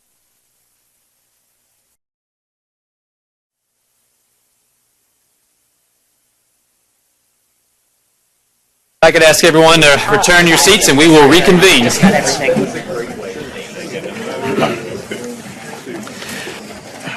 So I want us to return to the college going rate announcement the governor made, and to flesh out that data a little bit more. I'm going to ask Emily House to go through some slides on that. What the governor noted really is remarkable, and the data that we'll see in some depth here, it's tough data to move. Those college going rates are notoriously somewhat stubborn, and Tennessee's history has been that it's been a fairly consistent rate that has suddenly made that 5 percentage point jump. And so I'm going to ask Emily to kind of go through this. And this will be as a segue into our next item, which is a panel discussion about financial aid. So Emily, let me ask you to pick up where his announcement left off. Thank you, Dr. Deaton, members of the Commission. I had to be very abrupt in where I stopped my slides when I was speaking initially, because this was the next slide, and I did not want to say that before the governor arrived. So, yeah, just being courteous. So, as Governor Haslam mentioned, the college going rate for the fall 2015, the class of 2015, the graduating high school class of 2015, who enrolled in fall of 2015, is 62.5%. This is a one-year increase of 4.6 percentage points, which is really unprecedented. Dr. Deaton mentioned that this is a very hard rate to move. It's a hard number to inflate, and we were able to do that in light of the Tennessee Promise program. Emily, what's the magnitude of that? I'm sorry? What's the magnitude of 4.6 versus what has happened over the last 5? We're on the same page. We're on the same page today, Dr. DiPietro. So the next slide does get into that a little bit more. So last year, the college going rate was 57.9%, and it increased to 62.5% this term, or for this year. This reflects about 4,000 new entrants into higher education, most of which were at TCATs and community colleges. Just to give a little bit more of an explanation about how this is calculated, the college going rate is calculated looking at the number of students who graduate from public high schools in Tennessee who then enroll anywhere in the United States. So these students enrolled in Tennessee, outside of Tennessee, 2-year, 4-year, TCATs, public, private, they showed up somewhere in the state or out of state. It does not include graduates of private high schools, but it does reflect all enrollment in all types of post-secondary education. So this is a very profound growth, the magnitude of this growth. What did you say about private high schools? It doesn't include data from students from private high schools, even though they might go into college. Correct, yes, sir. So we do not have those students in the denominator, in that we get our high school graduate file from the Tennessee Department of Education, which does not collect information about the private schools in the same way. Do we know that whether or not it changed the in-state, out-of-state mix for that enrollment? We can know that. I don't know that right now, but we will know that with the data that we have. Yeah. Okay. Relative to prior years, again, this is just to graphically demonstrate that this growth is very profound and unlike what we've seen in the past years.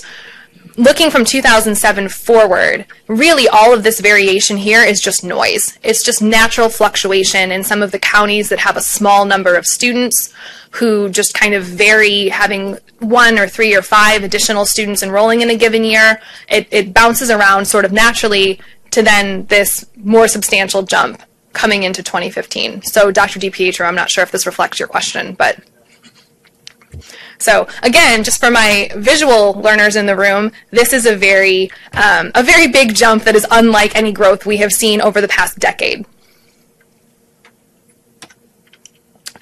We used this slide in our last presentation. This is where Tennessee ranks. I know it looks like it says Michigan, but it's Tennessee relative to other states in the nation. To what Mike and Governor Haslam mentioned earlier, we're in the process of updating this data and getting more concrete growth estimates of other states to compare more accurately to where Tennessee to these states to see where Tennessee will rank. But just for the sake of visualization, a 4.6 percentage point jump, almost 5 percentage points, will get us closer to the top of the state rankings. And again, not all states are listed here. It's a very compact graph. So we will have much more concrete information about that, about where Tennessee was ranked, where we're ranked now, when we update that data a little bit, again, to reflect any growth or decline in other states. Yes, sir. So we're trying to get to 55%. Yes, sir. We've got 62.5% who. What is our completion rate? So that... What percent of 62.5 do you project will actually... So in our progress toward 55%, we've mentioned in past conversations that we can't just rely on these students. We need to rely on the adults as well. So even as high as they end up, we still need to pull the adults in too. Are we still digging a hole? In other words, I understand there's this glut over here that we got to deal with in some fashion. But the first rule of getting out of a hole is stop digging. And if we're not projecting that our current class is going to achieve 55%, then we still have work to do down. So once we get the students we, how many of them succeed? 60, 70? Overall, it's probably closer to 40%. Yeah. And part of it is within which time frame you're looking. Because That's if you look at the... Yeah, if the 6 and it depends what type of institution as well. That's 4 what I was years going to for say. Yeah. 2 years. How many actually? The overall, if you look at the overall 6-year grad rate just system-wide, let's say it's around 50%, well, probably about 55% university, about 28% community college, so the overall grade's around 50. So if we're getting 62%, Yeah. and we're graduating 50%. Yeah. See my problem? No, I do. Yeah, But and that's where I think, and there's a couple of answers here. Part of the answer is the panel we just heard from. After they kind of flip out of that 6-year window and they are drag them back in. Exactly. Yeah. Part of it is improving those 6-year graduation rates as well. And the other thing too, if you break down the census educational attainment numbers to buckets of age demographics, that 25 to 34. And then the 35 to 44, they're more educated than is, say, the 64 and up sometimes. So that younger generation may take longer than the 6-year grad rates would indicate, but they are. I don't think they're making things worse. They're getting us towards the solution. That and the getting more adults back into school, I think are getting us more towards the solution, towards 55%. I think it's. I mean. Well, we've modeled this out, and we believe we can get there. So you can, and we can easily bore you with the charts, probably very easily. You're already there. There you go. The other is that we look at 6-year graduation rates, and this is the kind of the gold standard, so to say. But 6-year graduation rates don't actually capture the information in a way which is the way we need it to be captured. 6-year graduation rates capture whether or not somebody actually graduates from the school that they enroll in as a full-time freshman.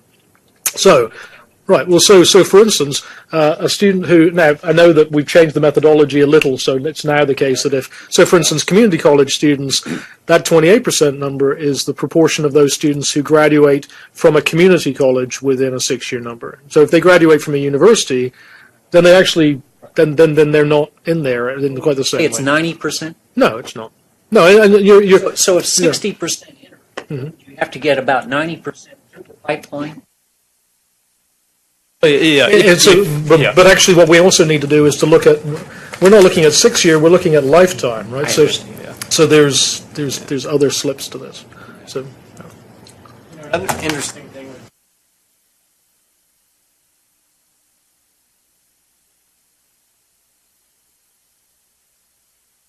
pin them in.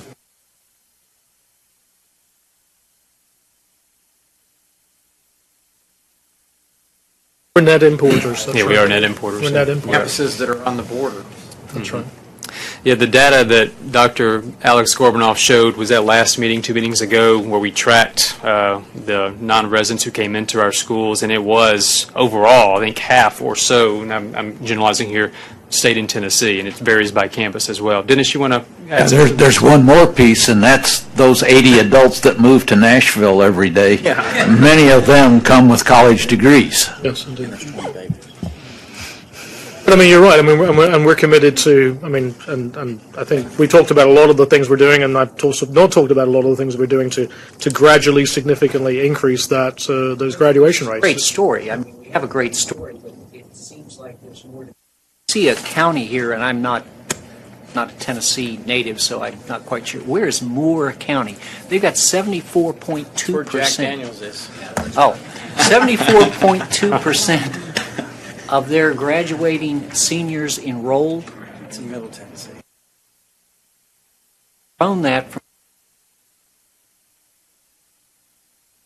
And I may misspeak, but I believe it to be the case that they have a local scholarship, which is actually funded by the local county, which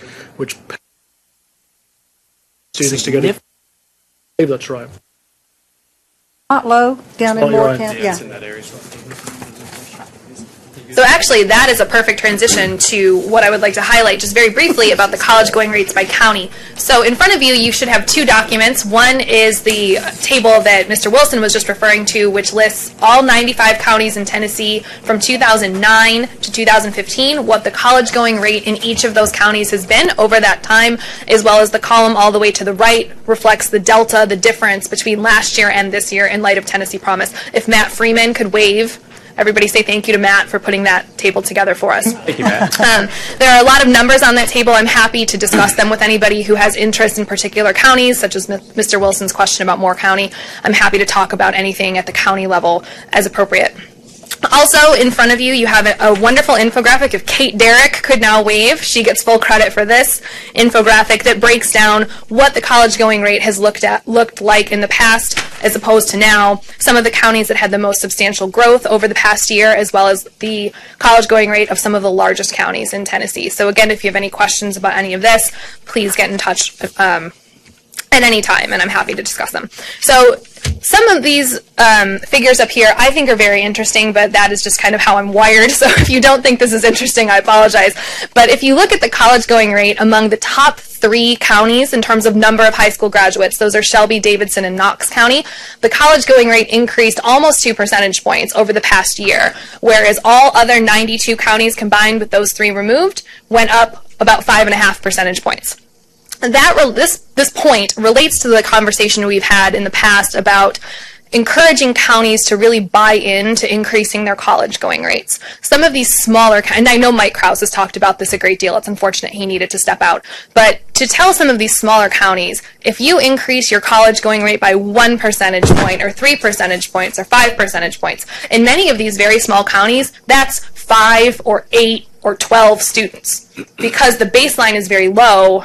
To gain a substantial percentage point change or increase, the number of students is quite low that you would need to send to a post-secondary institution. So this just sort of speaks to the major metro areas versus the more rural counties and the smaller areas of the state. Similarly, if you look at the top 6 counties for the number of high school graduates, those are the 6 counties listed at the bottom. Collectively, their college going rate increased about 3 percentage points, and again, taking them out and looking at the other 89 counties, the college going rate increased about 5.5 percentage points. So this is just looking at different combinations of different types of counties in our state, in this case related to size and the number of graduates in the high school class, and how the college going rate differs in that regard.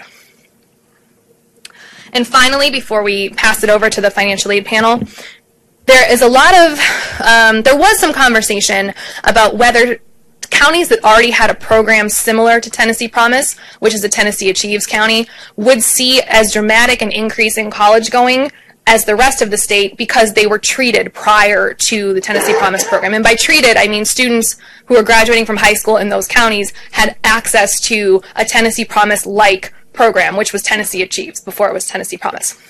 So even though these counties in the past had had a very similar, if not identical, program, minus the statewide push and minus the conversation that is continuing to evolve, even though they've had a similar program, the college going rate in those counties still increased by 2 percentage points. So that is a testament to how this conversation has evolved over the past year plus, that counties, so that even those counties that had a program just like this already, the college going rate is still increasing. Can I ask a question? Yes, sir. Interject. With regard to the top 3 counties, not much change. The other counties, big change. Urban schools are significantly different in a lot of ways, as we know, than rural schools in other counties. Are we connecting data to the performance of individual schools and counties and how that impacts these rates, not just sort of by conjecture, but actually by the measurement performance data for individual counties and schools? Great question. We have done that in the past, and we will do that. This does not reflect that. This reflects size only. But we're working toward that, because that would seem to be a significant yes, impactor on these numbers, not just numbers. Oh, absolutely. Yeah. Absolutely. And this was meant to be very high level, very much in the aggregate. But we do have the college going rate by high school. And within that college going rate, we have the proportion who enroll in public, private, 2-year, 4-year, in-state, out-of-state through. Where's James Hawkins? Is he still here? Okay. Well, I would have asked James to wave, but because of the work that James and his team do, we are able to break it down that way. That's just not reflected here. And I don't want to take any more time, but if there are any quick questions before we transition to the next panel, I'm happy to take them. And of course, I'm always available to answer questions offline. Great, thank you, Emily. Appreciate that. We talk a lot about college going rates, FAFSA completion rates. A lot of this does not happen by accident. And let me ask Jason and his panel to begin making their way up behind their nameplates here. There's a significant financial aid outreach apparatus that is in play now that is, in parts, someone earlier alluded to the fact that Tennessee has led the nation in FAFSA completion for the last 6 through the last 5 years over time, and now you have the emergence of a top 10 or so college going rate. A lot of that's because of the work that's done at the high schools, our colleges, and here at the THEC staff with outreach. I want to ask Jason C. I want to introduce Jason C. first, who's a member of the TSAC staff, and ask him to introduce the panel. But let me introduce Jason. He is the Assistant Executive Director of Outreach and College Access. And so he and his team and others in the office blanket the state every year and are in every high school and most middle schools talking about college access, financial aid, helping students get ready for that step. A lot of changes at the federal level lately have prompted us to rethink what we do programmatically, deadlines, the various resources we have for students, and so this panel will talk about those, reflect on those, and talk about how those play out for students over time. So, Jason, welcome, and let me ask you to take the floor and introduce our panel. Absolutely. Dr. Deaton, thank you so much, and good afternoon, everyone. It's good to be back. Last time, I think myself and Tim Phelps we're here where we addressed the initial changes to the FAFSA process, and Dr. Deaton and invited us back to now have this panel discussion about what the impact of these FAFSA changes may be at the various sectors where we work with students. Before I give another overview of the changes, I will introduce our panel. To my left is Chrissy Hutchison, who is the school counselor at East Magnet High School, which is about 5 minutes down the road here in Nashville, is part of the Metro Nashville Public School System. To her left is Annie Trout, THEC Outreach Specialist for Annie, geez, I mean, it's kind of like West Middle Tennessee area, what have you, but Annie's been a part of my team for almost a decade now and served many, many students here in Middle Tennessee. And last but certainly not least is Sue Pedigo. Ms. Sue is the Director of Financial Aid at Volunteer State Community College up in Gallatin, up in Sumner County. And I'd also like to introduce her colleague, Sherry Clyburn, who's in the audience, who's Assistant Director of Financial Aid at Vol State as well. And, you know, these two, when I was hired now 10 years ago in 2006, you know, beyond Darylyn Porter, who's been a longtime colleague at THEC, these two taught me really everything I know about financial aid and the financial aid process. So when I was approached by Dr. Deaton to moderate this panel discussion or this Q&A, whatever we want to call it, I was very excited to invite Sue here to be a part of this. Each of you should have in front of you this little handout, the updated changes to the financial aid process here in Tennessee. Members, well, I should say audience members, if you would like a copy, I have laid a copy up here to my right on this table along with several other handouts that were distributed during break.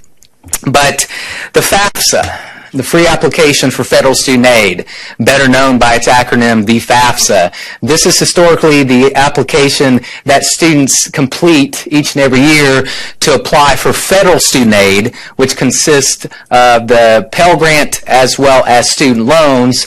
But here in the state of Tennessee, we have used this application for years for our students who attend college here in Tennessee to apply for our programs like the Tennessee Student Assistance Award, our state grant, like the Tennessee Education Lottery Scholarship Program that encompasses the Hope Scholarship and the Wilder Napier Technical Skills Grant, etc. And it's also used as I'm going to James, my colleague James, he's left the room, but kind of I'll call it a secondary application for Tennessee Promise. There obviously is a first initial application, and then we also require students to complete the FAFSA. Historically, this application students and parents would complete in January or thereafter every year. But for the first time, and I'll say this in my memory, so unless you want to correct me, this application will be available beginning October 1st of this calendar year. So basically 6 months from now, our students, high school seniors that Christy will obviously be working with as they return in the fall, but then all the students that are currently enrolled in college or students who are considering enrolling in college during the 17-18 academic year, they will complete the FAFSA beginning in October. Again, 6 months from now. Beyond that time lift change, the other substantial change associated with the FAFSA is its shift from using and collecting prior tax year information to determine aid eligibility, but the shift to now what we refer to as prior tax year information. So, for example, as outlined on the document, this year our students who are completing the 16-17 FAFSA, they are being asked for their 2015 tax information. As students complete the 17-18 FAFSA in October, they will also be asked for their 2015 tax information. That will be, quote unquote, the prior year. I'll just highlight the chart right quick. Last time, Tim Phelps addressed some of the potential deadlines for some of the programs that we administer at THEC. What you now see on the first chart on your handout are the deadlines as they were during the 16-17 FAFSA cycle and what they now will be during the 17-18 FAFSA cycle. And as I was creating this handout, one thing my colleague and I, Diane Lejean, talked about what might be interesting to you guys is to show you the kind of the deadline window, between, for example, this year, students, when the 16-17 FAFSA opened January 1st, they only had really 46 days to complete the FAFSA to satisfy that Tennessee Promise requirement, whereas with the shift to the October 1 opening of the FAFSA, and then our decision to move that deadline to January the 17th of 2017, they're going to now have 109 days to complete the FAFSA and to satisfy that Tennessee Promise requirement. And you see the same for our Tennessee Student Assistance Award, which is our need-based grant, which is funded through state appropriations as well. That deadline will be January the 17th. And then finally, our Hope Scholarship deadline, that will remain the same at September 1st, but students almost have a full calendar year to complete the FAFSA to be considered for the Tennessee Hope Scholarship. You see the next chart just about the shift in some of the outreach timeline, which the question that I will pose Annie here in a second, I'll let her elaborate more about that.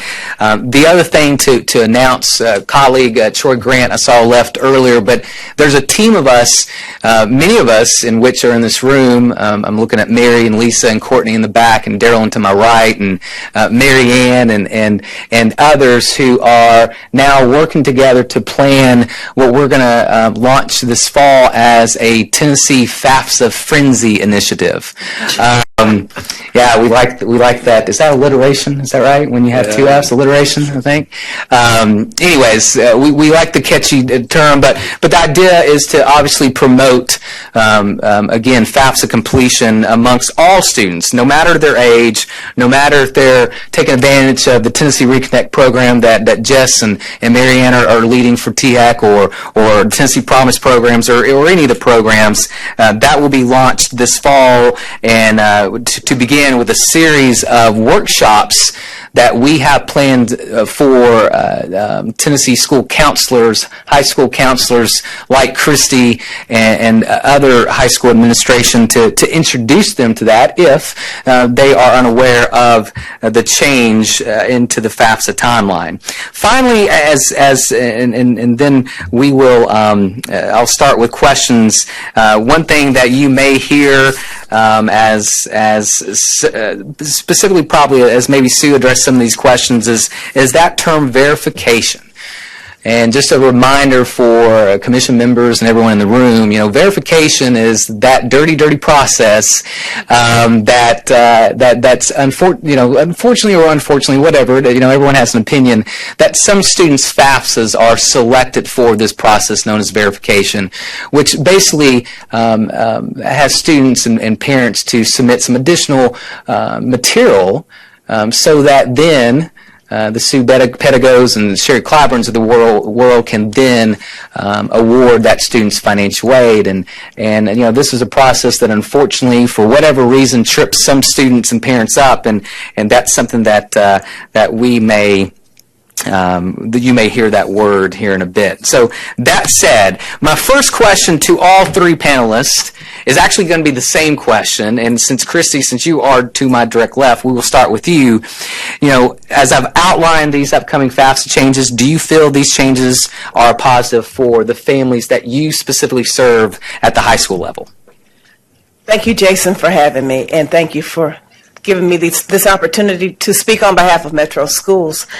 When Jason came and spoke with me and told me about the changes, I think at first I really couldn't grasp it because it seemed a little bit too, maybe a little premature in that we have a difficult time explaining FAFSA to our parents and the timelines and the deadlines that are involved. So it was always easy to just say, you don't have to worry about that until January 1. We always had parents who were eager to get started. Is there anything I can do now?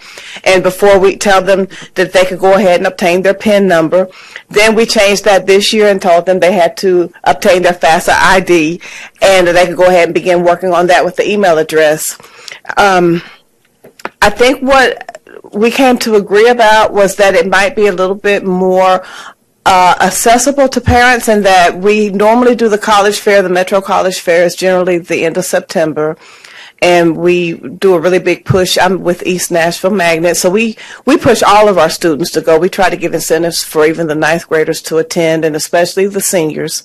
And what happens immediately when they return to school, they have applications that the application fees have been waived because they've met recruiters on the spot. They're excited. They go online immediately and apply to the schools that they're interested in. And then after all that's done, parents are ready to do the FAFSA because they want to know if their kids are going to get money to go to those schools. And we don't get that information back until February or March. And what happens is we've lost opportunities to look at alternatives if they've applied for schools that are outside of their income range or their award wasn't quite as much as they'd hoped. So I think this will be much better in the planning phases so that we can go ahead and immediately look at options beyond maybe the first or second choice. Even to that effect, I had a student come to me just last week who wanted to attend. Well, first she was looking at a school, I think in Virginia. So then that wasn't going to work out. So she had settled on MTSU to find out that her father was not going to be able to afford the $23,000 that they basically bill for the tuition and housing now. So she was really disappointed, but all of our seniors at East are eligible for the Tennessee Promise, except for maybe 2 who missed the first meeting. So of 150, 148 are right now in line to take advantage of that. And she's saying, you know, maybe I'll look at Motlow State because I know that's close, and that will be a really good option for me now since my MTSU option is not going to work out. So it's just good to have all that figured out where even with my kids, they'll have a chance to still do something even if it's a plan C. But I think with doing it earlier, our plan Bs might be more feasible because they'll know sooner, I would hope, what they qualify for. Mm-hmm. Thank you. So, Annie, same question for you. You know, from a THEC outreach perspective, and you know what you and I and our teammates do here at THEC. You know, do you feel this is a positive change for with the FAFSA changes? Oh, absolutely. I was excited when I heard about those FAFSA changes. Being able to go and use that prior tax year information, especially in being able to go and just kind of touch that FAFSA one time and to be able to sit down and complete the FAFSA, enter all the information, hit submit, and know that the information there is accurate. And we're getting an accurate Pell Grant information at that point. Now, when we're doing it in January and February, using for these current students, we use that 2015 tax information. We're trying to encourage them to submit their FAFSA in January and early February. So we're using estimated tax information, usually that 2014 information. Sometimes that has changed, so they're not quite finished when they hit submit to meet those deadlines. Then we have to go back now after tax season is over, after those 2015 taxes have been submitted, and go back and basically kind of resubmit that information to finalize that process. So now what we're going to be able to do is, of course, just kind of go in early, like you said, so we have that as we're making those college selections. We can go in, submit that financial aid application. We can submit that FAFSA and have that information earlier and have it be more accurate. Absolutely. And, you know, that's something that you know, we discussed before, this idea of currently, you know, the FAFSA is as I described it, and as Annie just described as well, essentially a two-touch process where students complete it initially with estimates in January, February, and then they have to, you know, then go back and update it later. And obviously with this change, you know, it's gone to more of a one-touch FAFSA. And that said, and remember, you know, we've got 3 panelists that hopefully will give you different perspectives, right? And so, Sue, finally for you, same question. You know, from your perspective, Director of Financial Aid at a community college, you know, do you feel these FAFSA changes are positive for the families you serve? Well, I think they're positive for the families that we serve. And as Annie just described, it's a one-touch thing, which makes it a whole lot easier.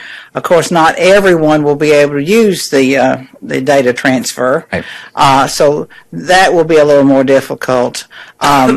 We've dreamed of prior for many, many, many years in financial aid because we couldn't tell a student what they were getting until a later time, nor could we finish processing to a later time, and so many, especially as we've been through with Tennessee Promise this year, cohort 1, Getting that data from them and all of them having to retouch that again was just disastrous from a campus perspective. So that I think from a family perspective, it will be very positive. Yes. And I'm going to follow up with a question.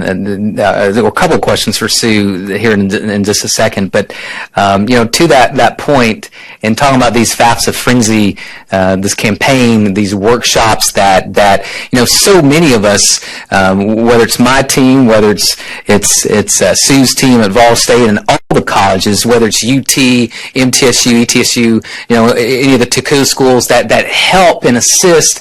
Our high schools, our high school counselors with FAFSA completion workshops, to that point, Sue, that you made, well, a lot of times we're there to assist them in January and February, but then when they have to go back and retouch it, that's when the nightmares begin. So again, very positive in the sense that again, as we do these FAFSA frenzy workshops in the fall and do the same thing we've always done, hopefully by helping that student and family at one time, that'll hopefully be a better thing for everyone involved.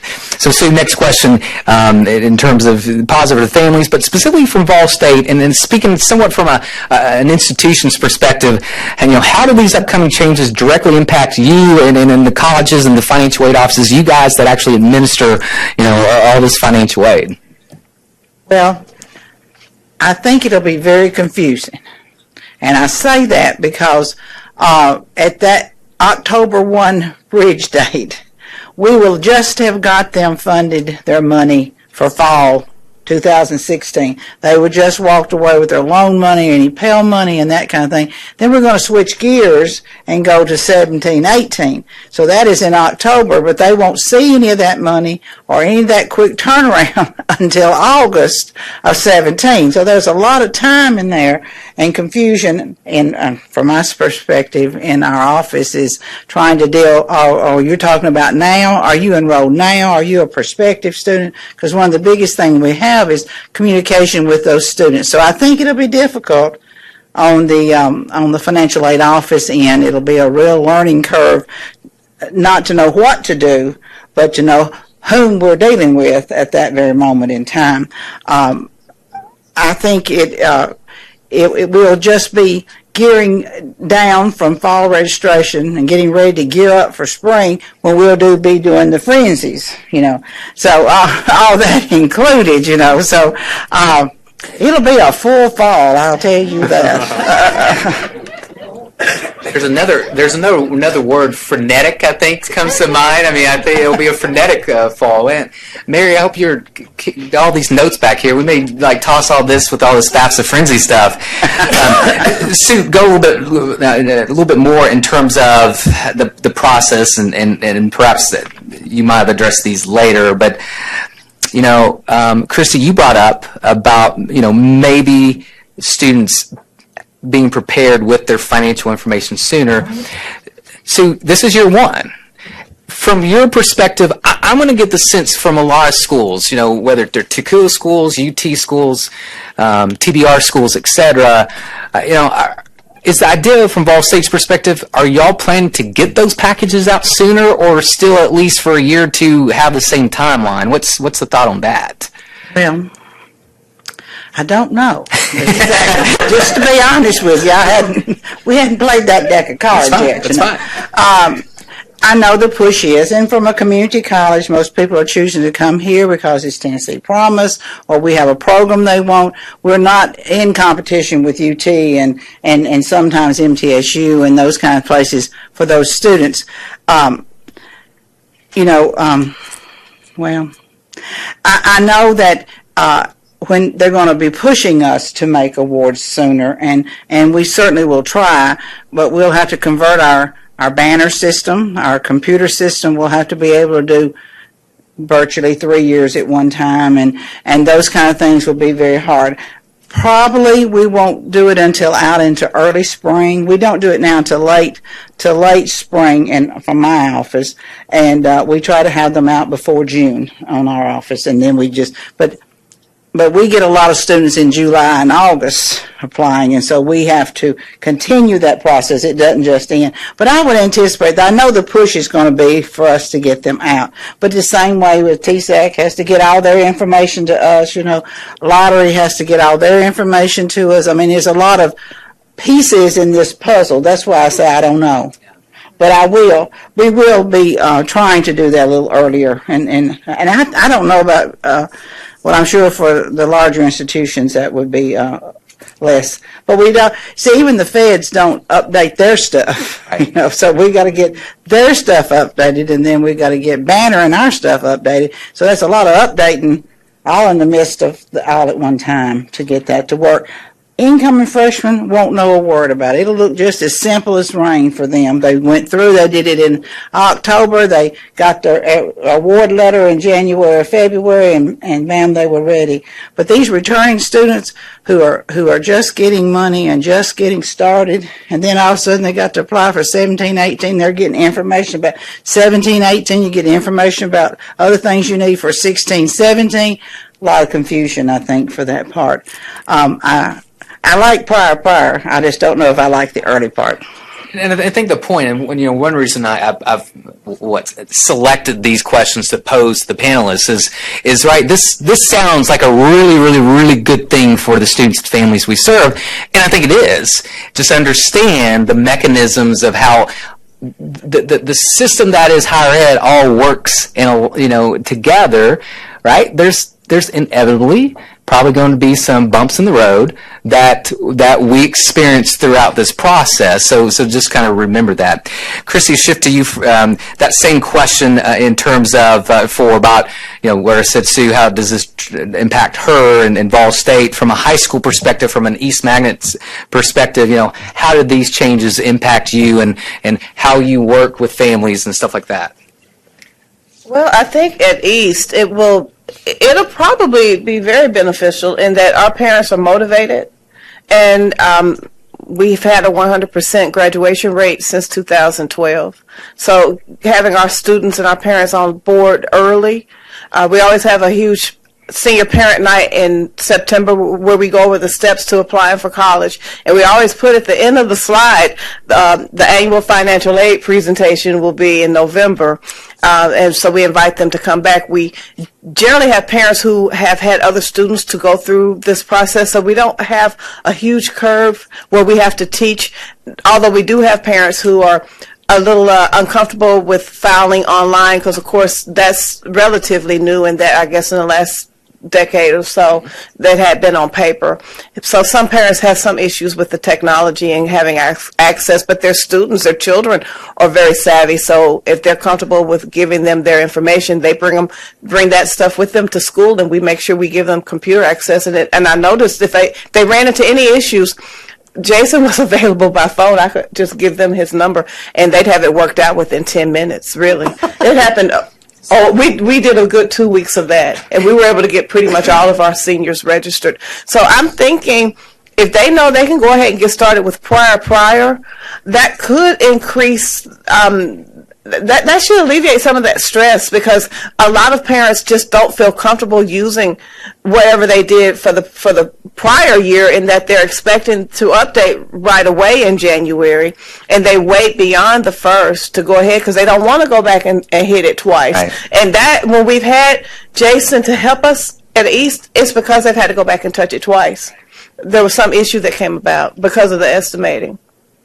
So. Yeah. And to that point, and I think I brought this up before, guys, when you do the FAFSA, you almost become I want to say a novice CPA in a sense, because, for the first time, there's a lot of parents and students that have to look at these tax returns that they never look at, after their H&R Block person, completes them and or helps them with them or whatever. So to that point, I think that's a good point about for those families, Sue mentioned this earlier, there will be some families who will be unable to use the IRIS data retrieval tool, but for hopefully the majority that will, they'll just be linking their information from the IRIS site to the FAFSA without necessarily ever having to look at their tax return and decode all those pages that are contained within that file.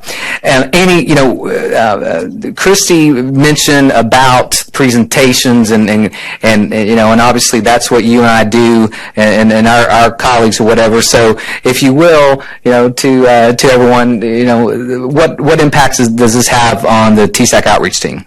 Well, traditionally, I feel like we've been able to work with students kind of, especially through their senior year, kind of going in the fall semester, meeting them at college fairs, doing those kind of evening presentations, going into the classrooms kind of in that fall semester, really preparing them for January, for that FAFSA season, for financial aid time.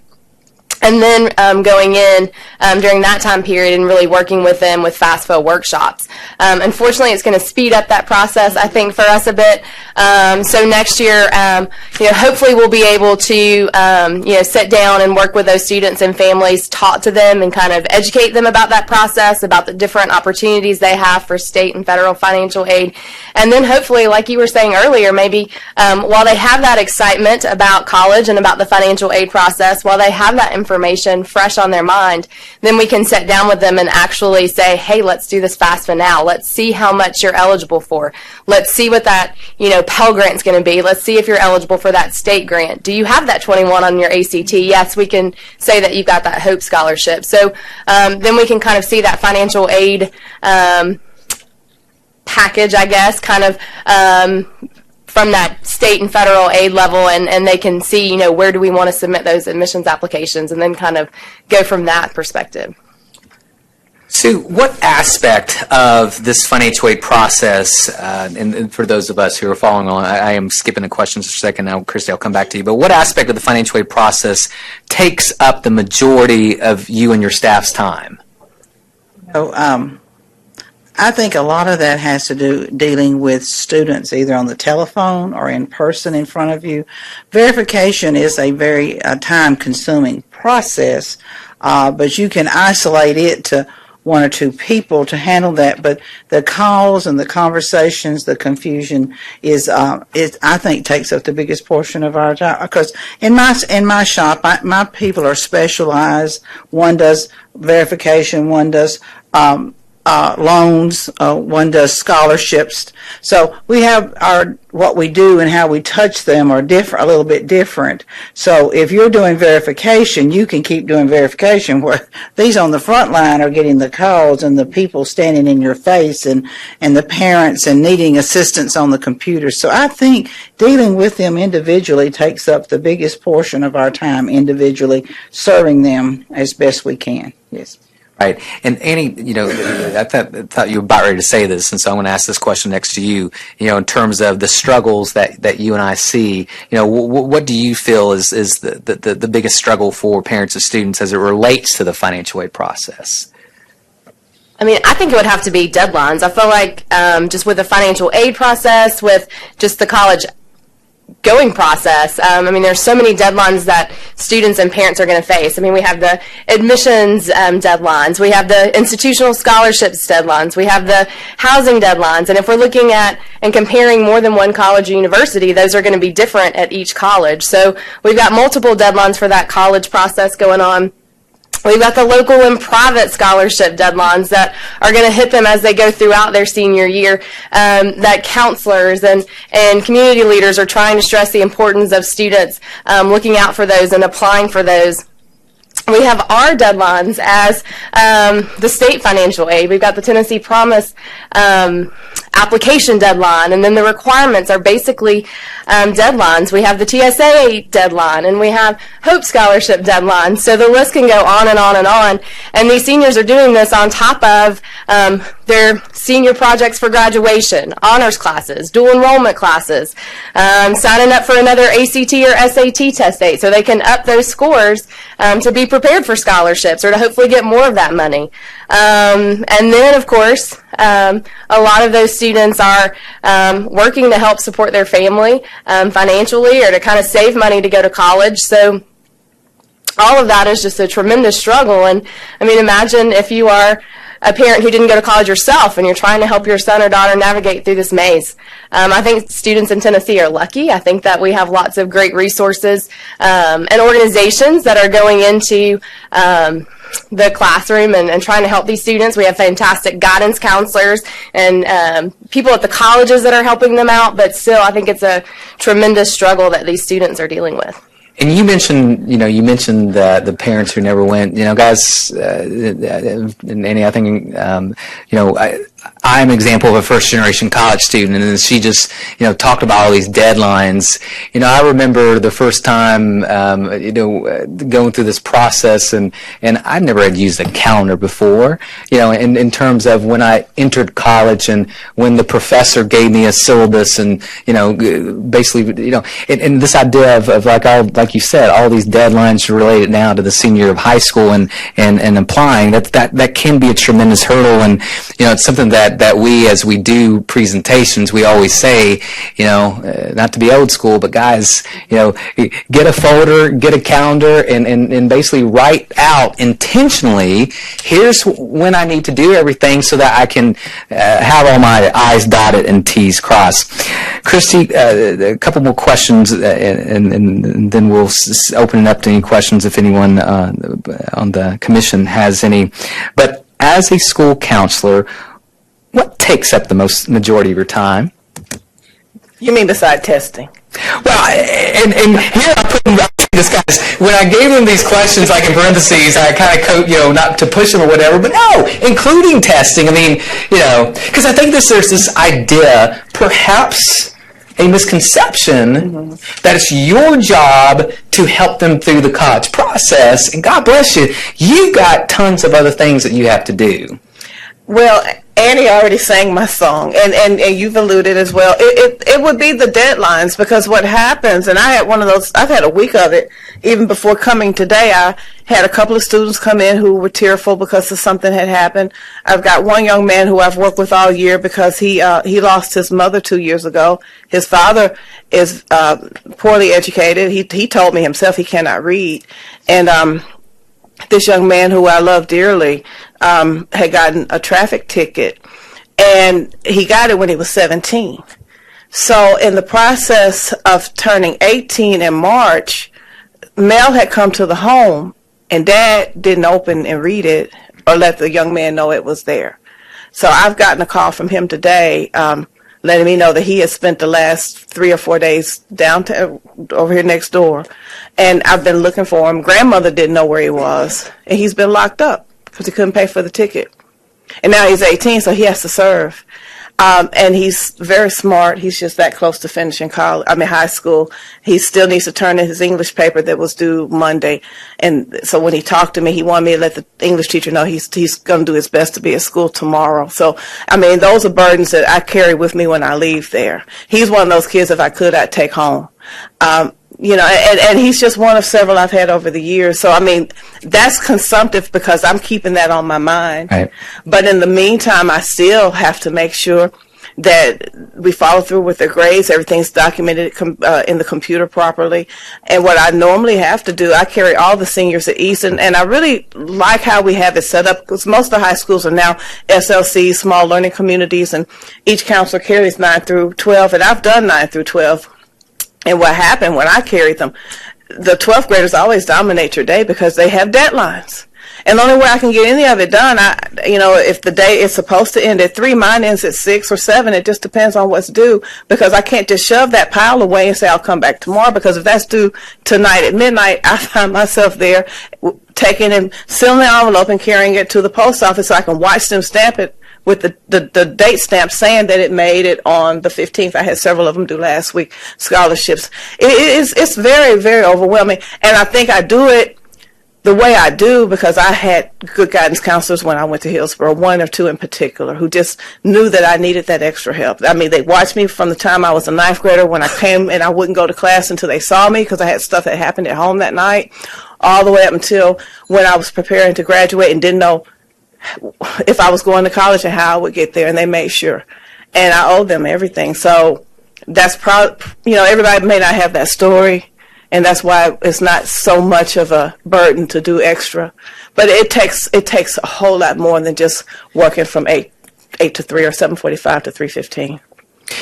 And final question for you and Sue, just to address, Christy, first you, is there anything would you like to see changed with the financial aid process or college application process, just in general?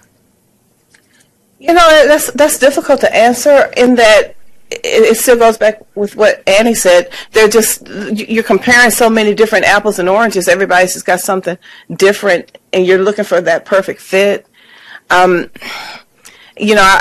wouldn't want to say everybody have the same deadline or everybody have the same requirements because it just wouldn't fit. Right. I'm willing to try this process, and you know how we do. We see how it goes. That's right. And I'm kind of thinking it might go really well because I can get the parents while they're excited to go ahead and take care of that, and then it be done. And Sue, finally, same question. What would you like to see change related to the financial aid process? He thought about that a lot. In fact, one of my staff persons says this every time.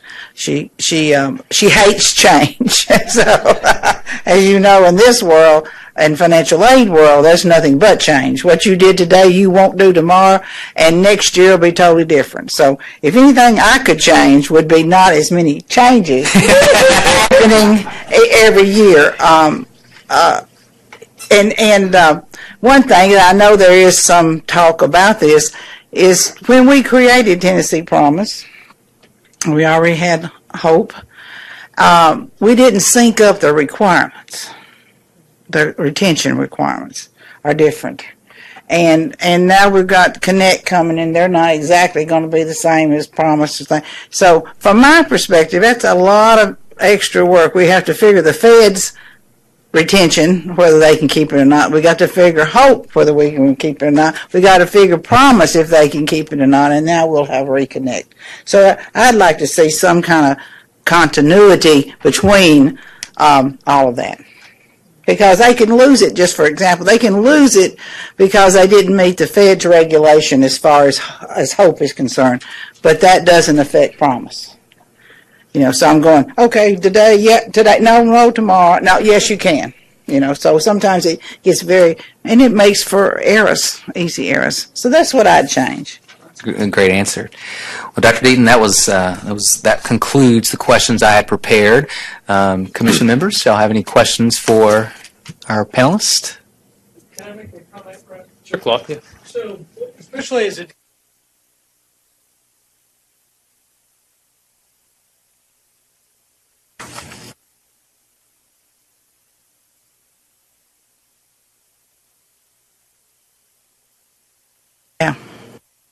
packaging is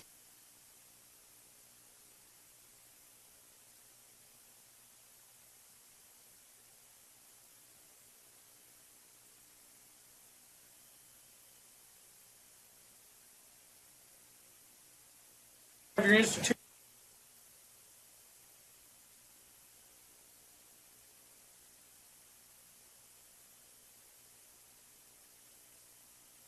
Of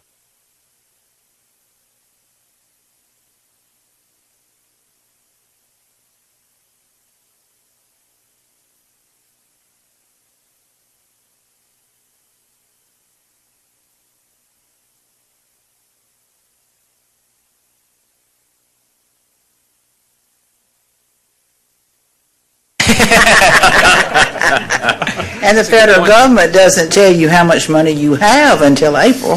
So, 1st of April, it becomes real money as far as ACOG and some other programs. Yeah. Mm-hmm. That's why I said I don't know. Any other questions from the commission?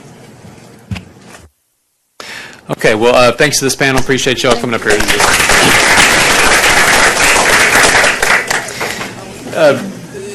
We've brought you several panels now in the last couple of meetings. This one, Reconnect, LEAP. At the staff level, we hope these are resonating with you because these are, we talk a lot about policy ideas and programs, but to see on the ground how this is impacting professionals and students and what the issues are from the folks who are working on these, we think helps, and it helps kind of flesh out a lot of these ideas that we talk a lot about.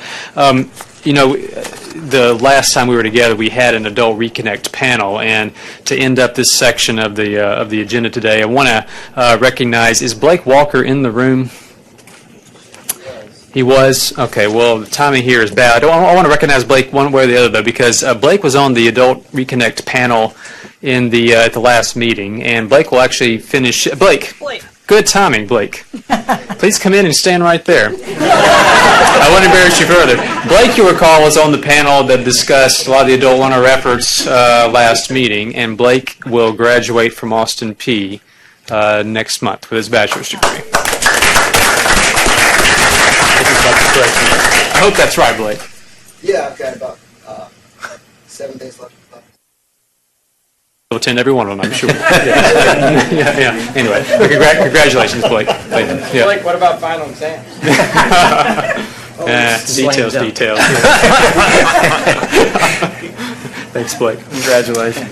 Let's see. Let me ask Crystal Collins, who I hope, that's right behind me, to give you a quick update on the state budget. The legislature passed the budget last week, and so we have a sense of what's in it now. Let me ask her to go through that for you.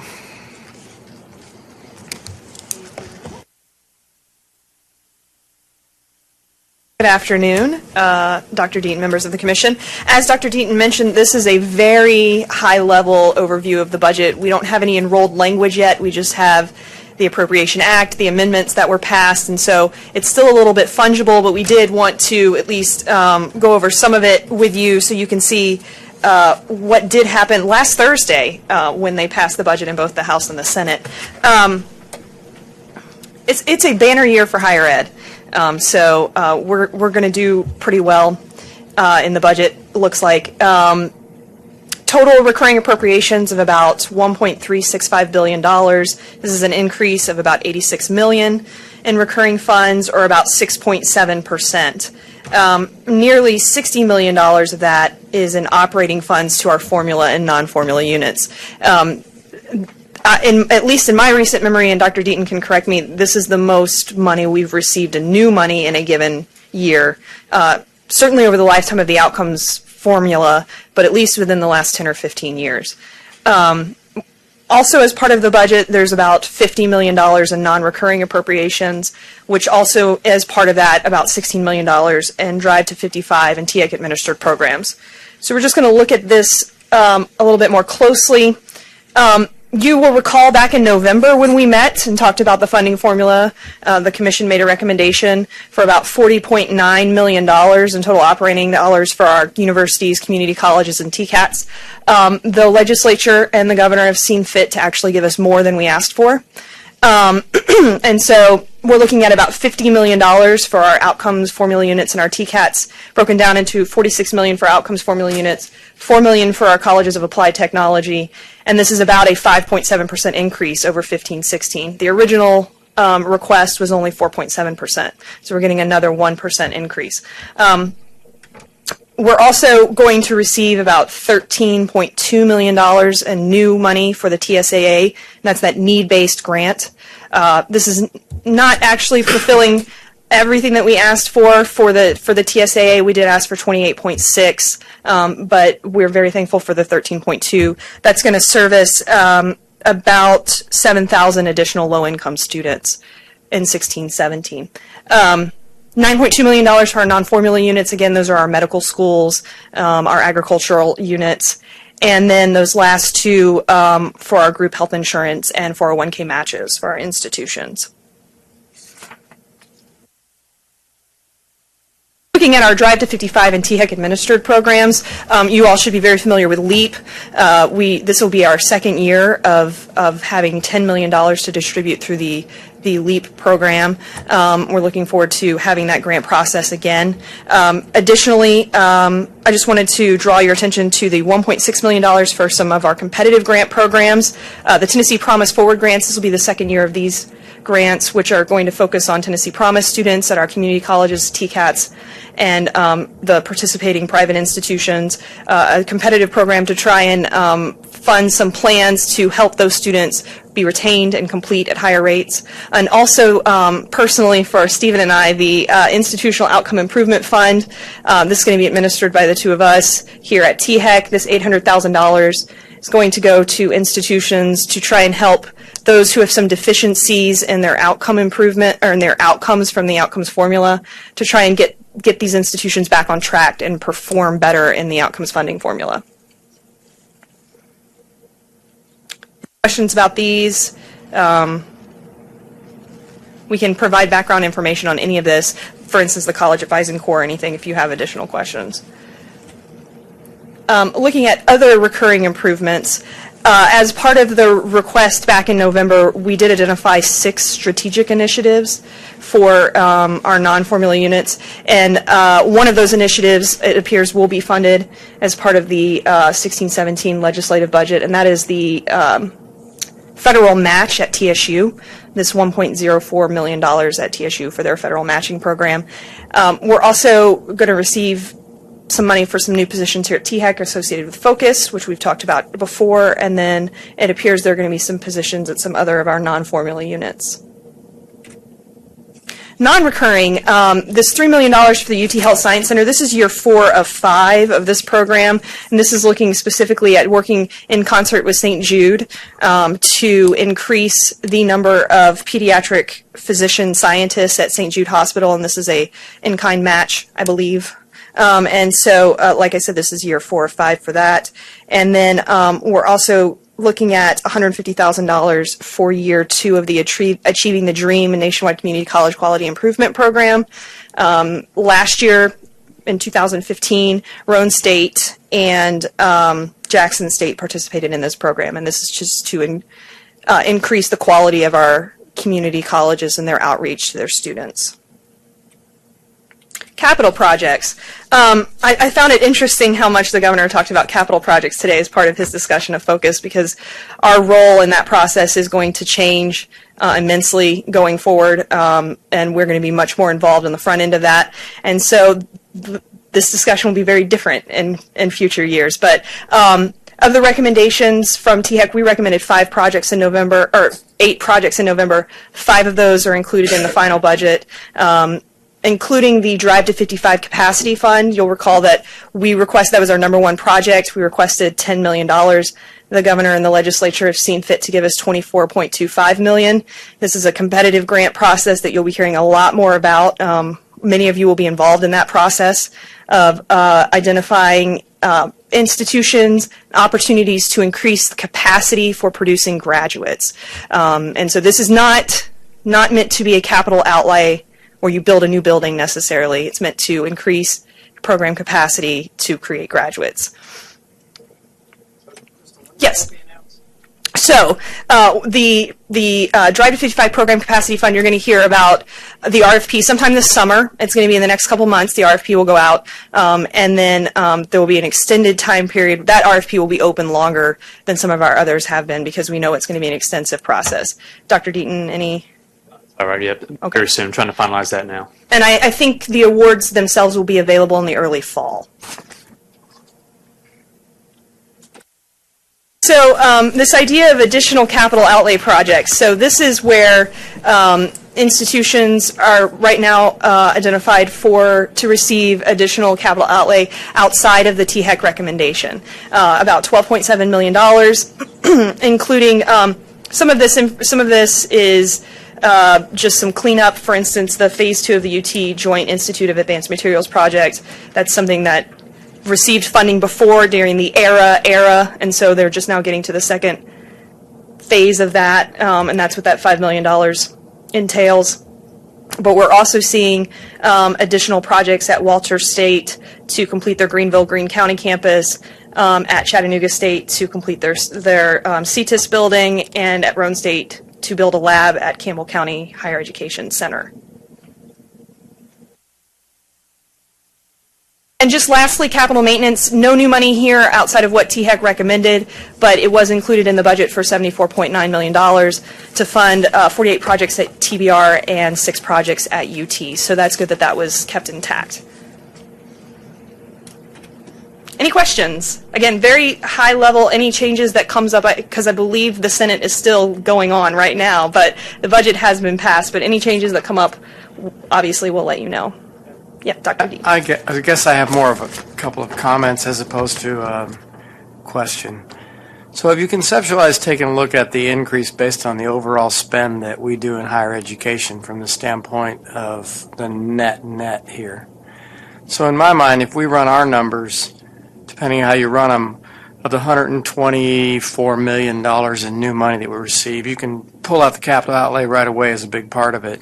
You roll it right down to new appropriated dollars at our place, and in round numbers, it's about $24 million in appropriated dollars this year that we can use where we need to put it, and it was largely in two pots. One was the formula units from the standpoint of how they did in the CCTA metrics, and the other piece was appropriations to our non-formula units.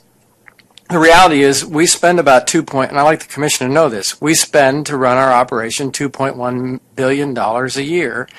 So the number, if you look at our total expenditures, is around 100 basis points, maybe 150, depending on how you want to count it, if you want to throw the benefits in. So the reality is, and this is a record year from the standpoint of the state's economy. Dr. Bill Fox pulled me aside last week and told me, it is red hot, Joe. I've never seen it hotter in my 30 years of looking at state budgets because our economy is really in good shape. And yet if you look at the numbers are, 5 or 6% is what you projected. But if you look at what we spend on higher ed, and I would argue that a lot of it is the students' money who have paid tuition as part of the package. You know, we're in a really red-hot economic environment, and our premise was over the next 10 years, if we can just stay at zero, and we model it out, from the standpoint of state appropriations. I guess that's about right, because God forbid we get into a tough economic turn here, because we'll be going the other direction. And, it might be helpful for the Commission to have the understanding of what it is in the total operational budget as opposed to just the state appropriation piece. That's my point. The other thing, I'm loving the fact that you're going to be more engaged in capital outlay. But I think one of the things we really need, I would hope the Commission would think about moving forward, as you have greater authority, like the governor said, is some approach to capital outlay that projects projects over time. And it'll be a tough dance in the Legislative Plaza. I've been here for 11 sessions, but the reality is the way we do it is pretty inefficient. And so I would encourage the Commission, as you move forward with greater authority, to reconsider an approach that has worked in other states where big projects, particularly these what we call $90 million, $100 million buildings that everybody needs at one place or another, that, what do we call them? We call them roadblocks or bottlenecks, whatever it is, that we figure out a way to deal with that, because the truth is, if we got $90 million for a building this year, we can't spend it in a single year.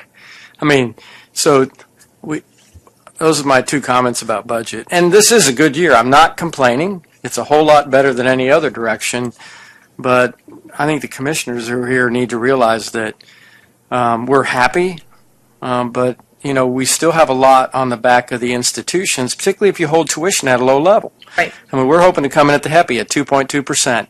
We know that, and this year too, the raise file was not included as part of the package, and so when you look at the $24 million that we have in what are new state appropriations, the majority of those are going to have to be committed to a 3% salary pool.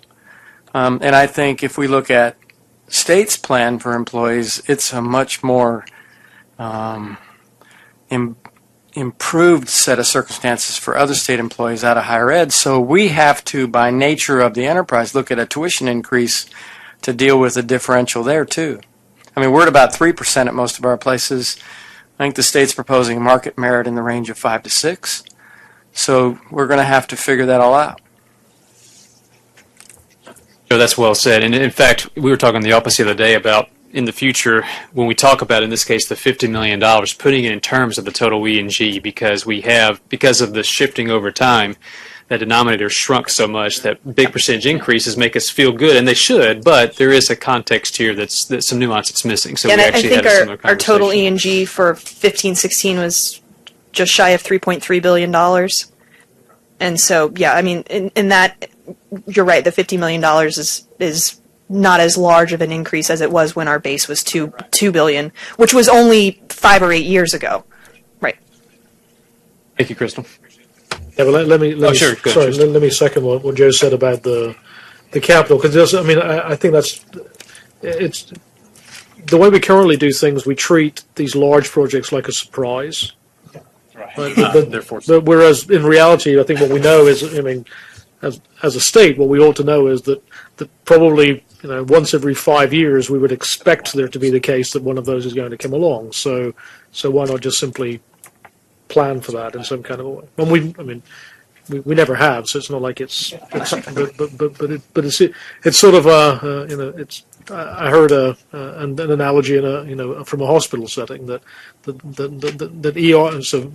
ERs and emergency rooms and operation rooms that treat sort of surprising emergencies as surprises get really bogged down, whereas ones that somehow, of course, you can't anticipate random processes, but you can anticipate that they are going to happen, and so you simply plan for that eventuality. One more item. Due to some schedule changes, I want to go through one of the agenda items as background for tomorrow, and no consent agenda, no recommendation of action, just for background. And it's item 1A, if I remember right, in your books. Yes, and it's a new program at ETSU. Let me ask our Chief Academic Officer, Betty Dandridge Johnson, to come give you the background on that, just as some preparation for tomorrow due to some schedule changes.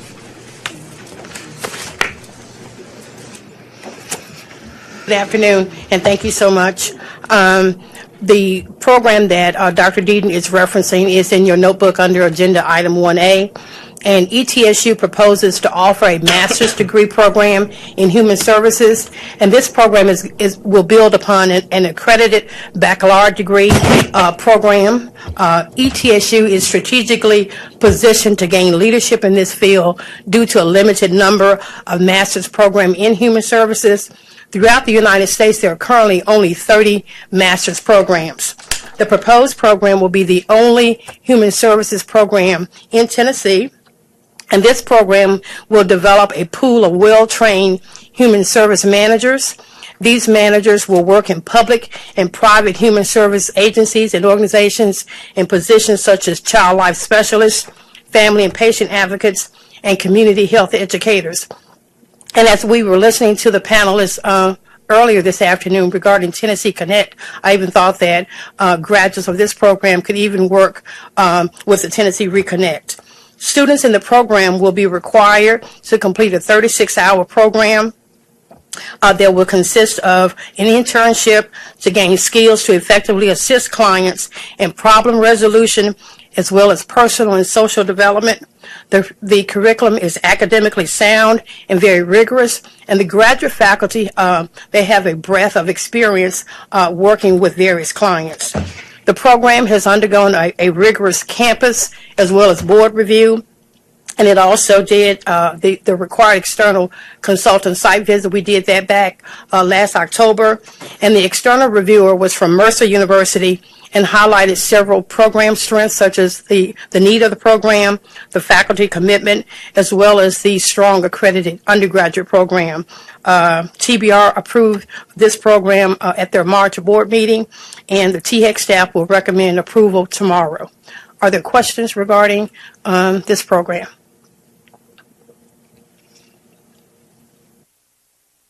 Thank you. And tomorrow we'll have that on regular order for the commission to consider at that time. Ever since Randy Boyd was chair of THEC, and then Chairman Cope has also maintained this, we've asked Dennis Jones to join us to offer perspective, both a lot throughout these months to the staff. Many of us rely on him a great deal, but also here formally at these meetings. Dennis, I'd like to ask you to kind of reflect back on today and the conversation you heard and your familiarity with the goings-on in Tennessee the last several months, and just kind of what reflections you may have from your observation point.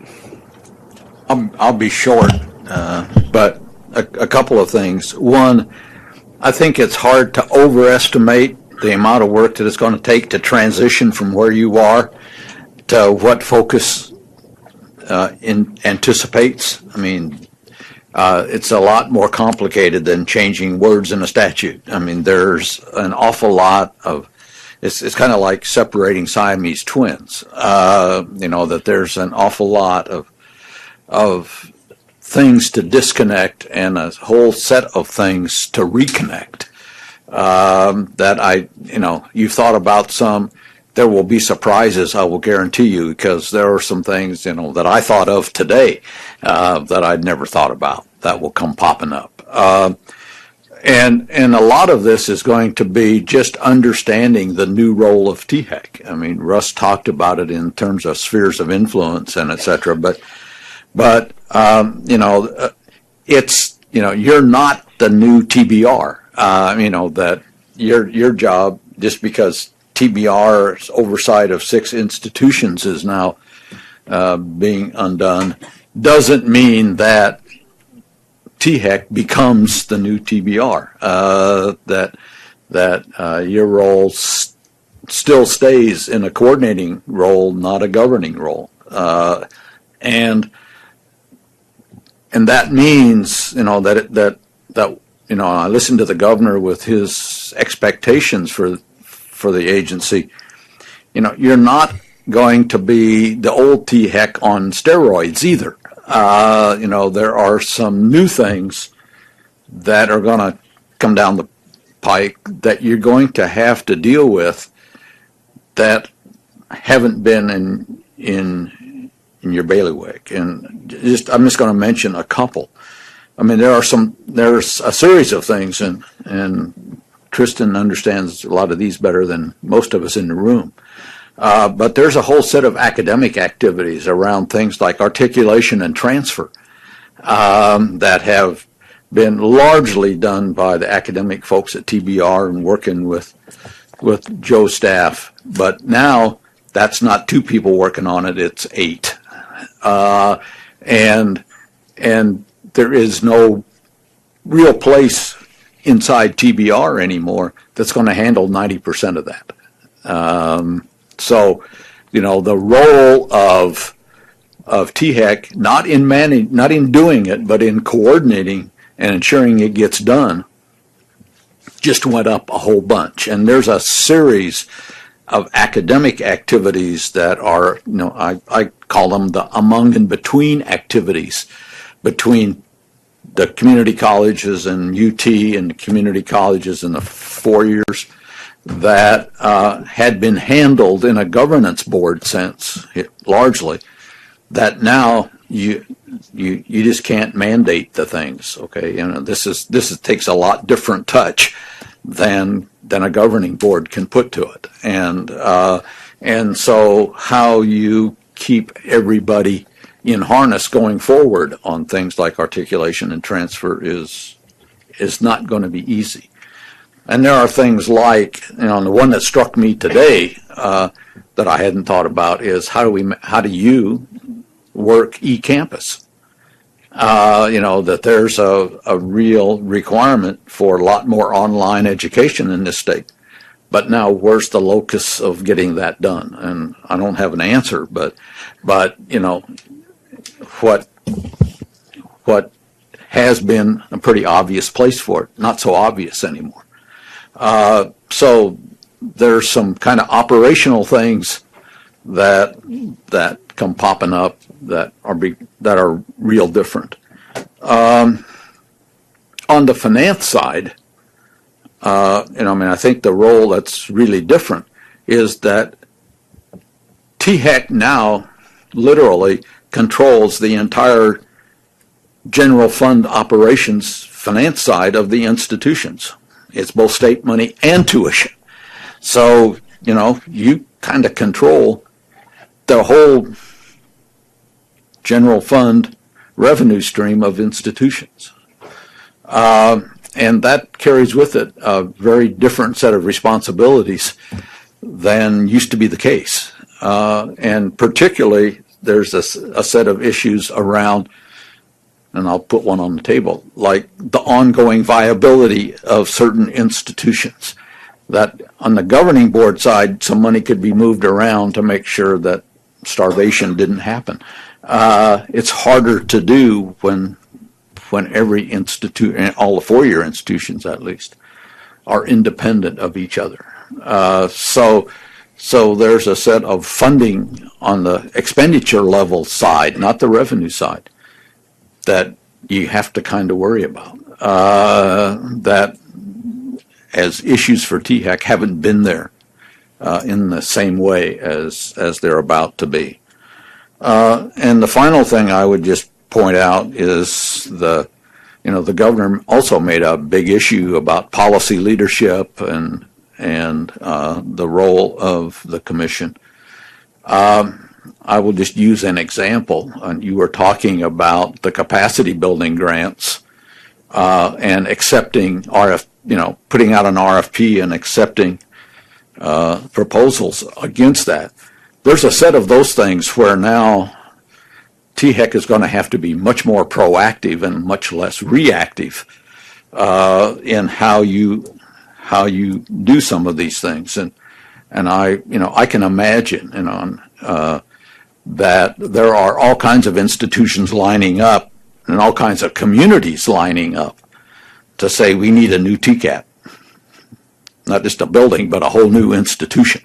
That there are all kinds of folks that are looking at those funds and saying, this is our opportunity to get our hands on resources to do things we've been wanting to do for 5 years. And the reality is that what the state of Tennessee needs in the context of, and I will put it particularly in Tennessee Reconnect for adults and TCATs and et cetera, may be the ability to deliver services in programs and places that nobody's going to ask for. Okay, that they're in places that the state needs where there's nobody at home to ask.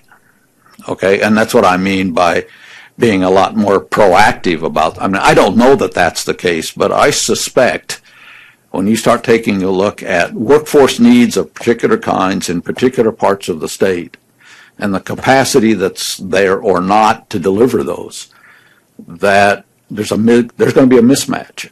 And those mismatches may not really be in sync with the level of squeak that comes from the wheels that are proposing to get their hands on capacity building grants. And that puts you all in a position that's very different than what you've historically been. I mean, that's, it says you got to think about the state, you got to think about what's needed, and say, because of that, we need to do some things, and the individual institutions and the systems may not, those aren't necessarily the things that are going to bubble up from the presidents and the system heads. And I guess the other difficulty that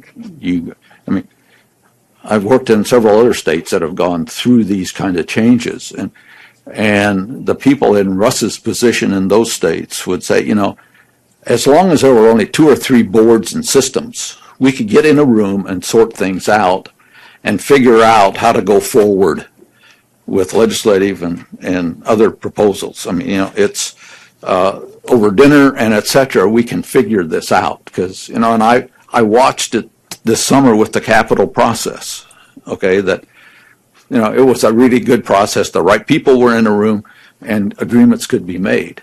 You add 6 more players to that table and it becomes nigh on to impossible. And so how you work now with a very different, some systems, some individual campuses, how does one balance all of that gets to be an internal political set of issues that you haven't had to face before. That's my set of observations, and I'm sure if I were to spend a little more time at it, I could build a much bigger list. But and you're already in the bill of having to do the strategic finance plan. Well, I think that there are elements of that plan that now have to be considered that 6 months ago didn't. For example, okay, it's a more complicated set of planning activities now than it was then, because you have to subsume in the plan some things that historically were largely TBR issues. And so, you gotta worry about the downside of things in ways you didn't have to. So, that's for what it's worth. Just to build off that, so I agree. I mean, there's I guess Russ and I are continuously involved in trying to understand how it might be that we would now operationalize a SAC. But there's a subtlety which I think is important. It is clear that the governance over the Tennessee Board of Regents over the community colleges and TCATs and the formation of the new boards of trustees changes the governance structure. But the system remains. So the Act still envisages a system of state universities and community colleges. And so being able to find that balance of how we can remain that sort of the coherence and alignment of that system to keep the kinds of cooperation that we've had over the last 4 or 5 years and the work that's been done, so how we can keep that without needlessly creating levels of oversight. That I think is a subtlety, which is an important thing to keep. Yeah, and Russ and I had that conversation this morning to some extent, and you don't want to get in the position of having to do it with either regulation. I mean, you have to do it by way of creating an environment where it makes sense for everybody to do the right thing. And that's not simple. Okay, and the more players there are, the more difficult it gets. And the politics of every community with the state university wanting to be a different kind of institution than it was 6 months ago. The whole question of how you deal with what missions are appropriate where, and et cetera, get to be issues that come to THEC's table in ways that they didn't before. On that cheery note? What else you got there? Any questions for Dennis? Anything you want to ask him? Take advantage of his time from anyone? And you can say I don't understand and I read it wrong, but and I would be pleased to hear that. Dennis, I also heard in the governor's remarks sort of a not surprising confidence in a free market play that will come to bear within the systems as well. On the one hand, there's the concern that it becomes, as a matter of fact, in former administrations, and I've lived long enough to talk to them about changing these things, I heard that loud and clear, that their concern was that the politics of 6 institutions start playing out in the legislature where they really didn't want them to happen, and I heard that again here. But at the same time, there's the undercurrent that there's going to be a shift, at least in the current administration's mind, in how free market competition, in effect, across these university systems might change the landscape as well. And as our state funding continues to be less impactful, do you not see that as being a major factor in how this will play out as well? The reality is, and Joe said it very well, the state's the junior partner in the funding of higher education now. Okay? And with that reality, it does mean, this is me now saying this, that it is really it's incumbent upon the state to be much more strategic with what it does with its money than it ever has before. Okay, so that it looks, it goes into this conversation, has to, with a different mindset. But the other thing that I would say is that competition, because of the importance of tuition, is not a new conversation. I mean, the notion of free market, this doesn't do a thing for it, because free market has been there ever since tuition became more than about 40% of institutional budgets. maybe even 30%, because the institutions know that that's one stable part of their budget, and two, that's the part that they control. And finally, I would say that most of the state universities do not compete with each other for students, because those students in the main take a look at the county of origin of the students that go to these institutions, and they are serving a regional market. I mean, there are a few students that, and particularly out of Davidson County, that go to various places. But the reality is that most of the students that go to the University of Memphis come from 50 miles from Memphis. And that's true of all of the state universities. That's more true of University of Tennessee, Knoxville than it probably wants to admit. I mean, and I haven't looked at the numbers, but I look at numbers in other states, and even the flagship universities in most states draw more regionally than they would admit to. They don't draw uniformly across the state. So I don't think it's going to change.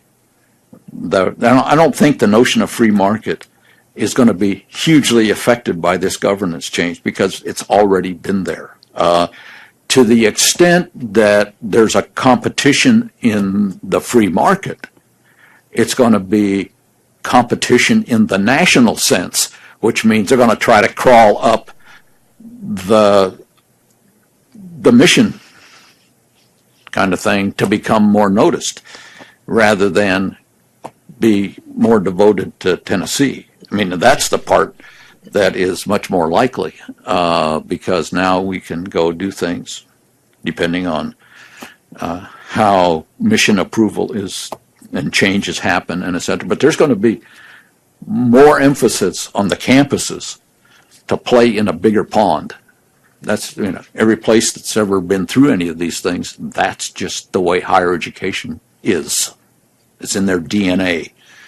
And so how one channels those urges is going to be a real, it's going to be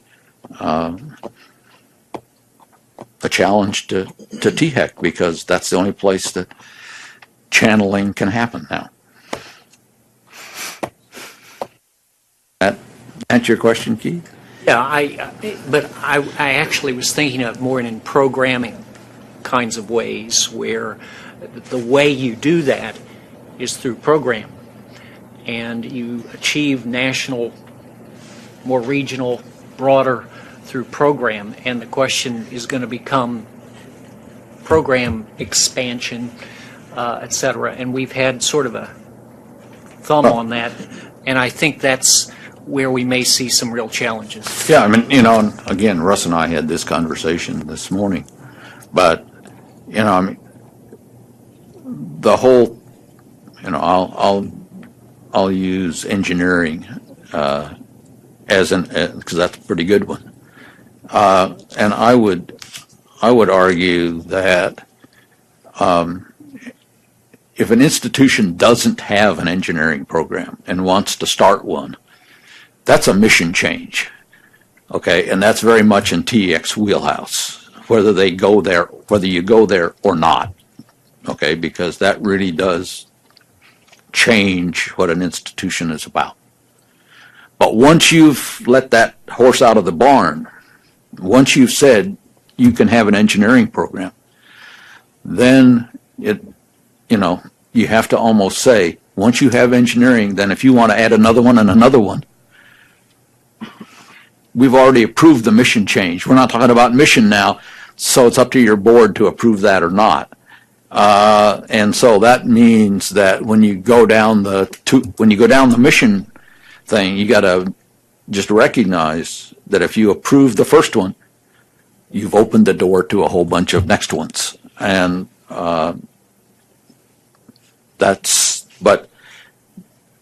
but within mission, I will argue that institutions under the current funding model don't have a lot of incentive to create programs that are not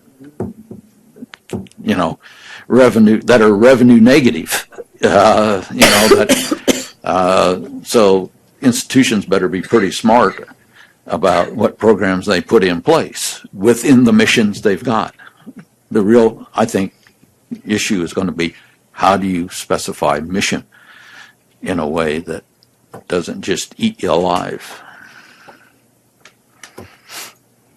Actually, it seems like the challenge is also some of the programs which perhaps the state may well very much need wouldn't initially be revenue generating for the institution.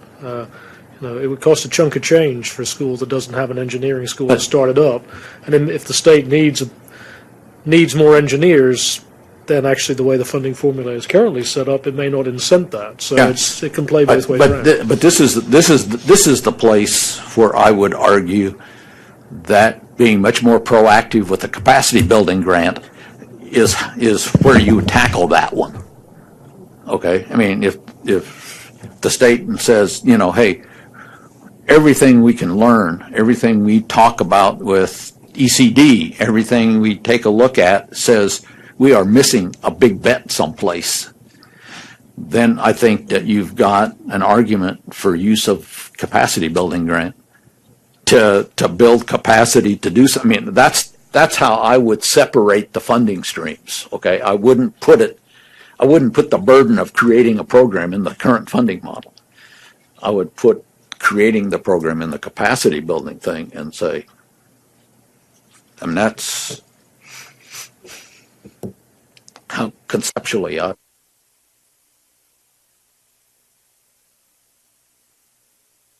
Well, it has been a full afternoon, and I appreciate everyone hanging in there with us. Thanks to Dennis for being here with us, and to everyone who had a role in today.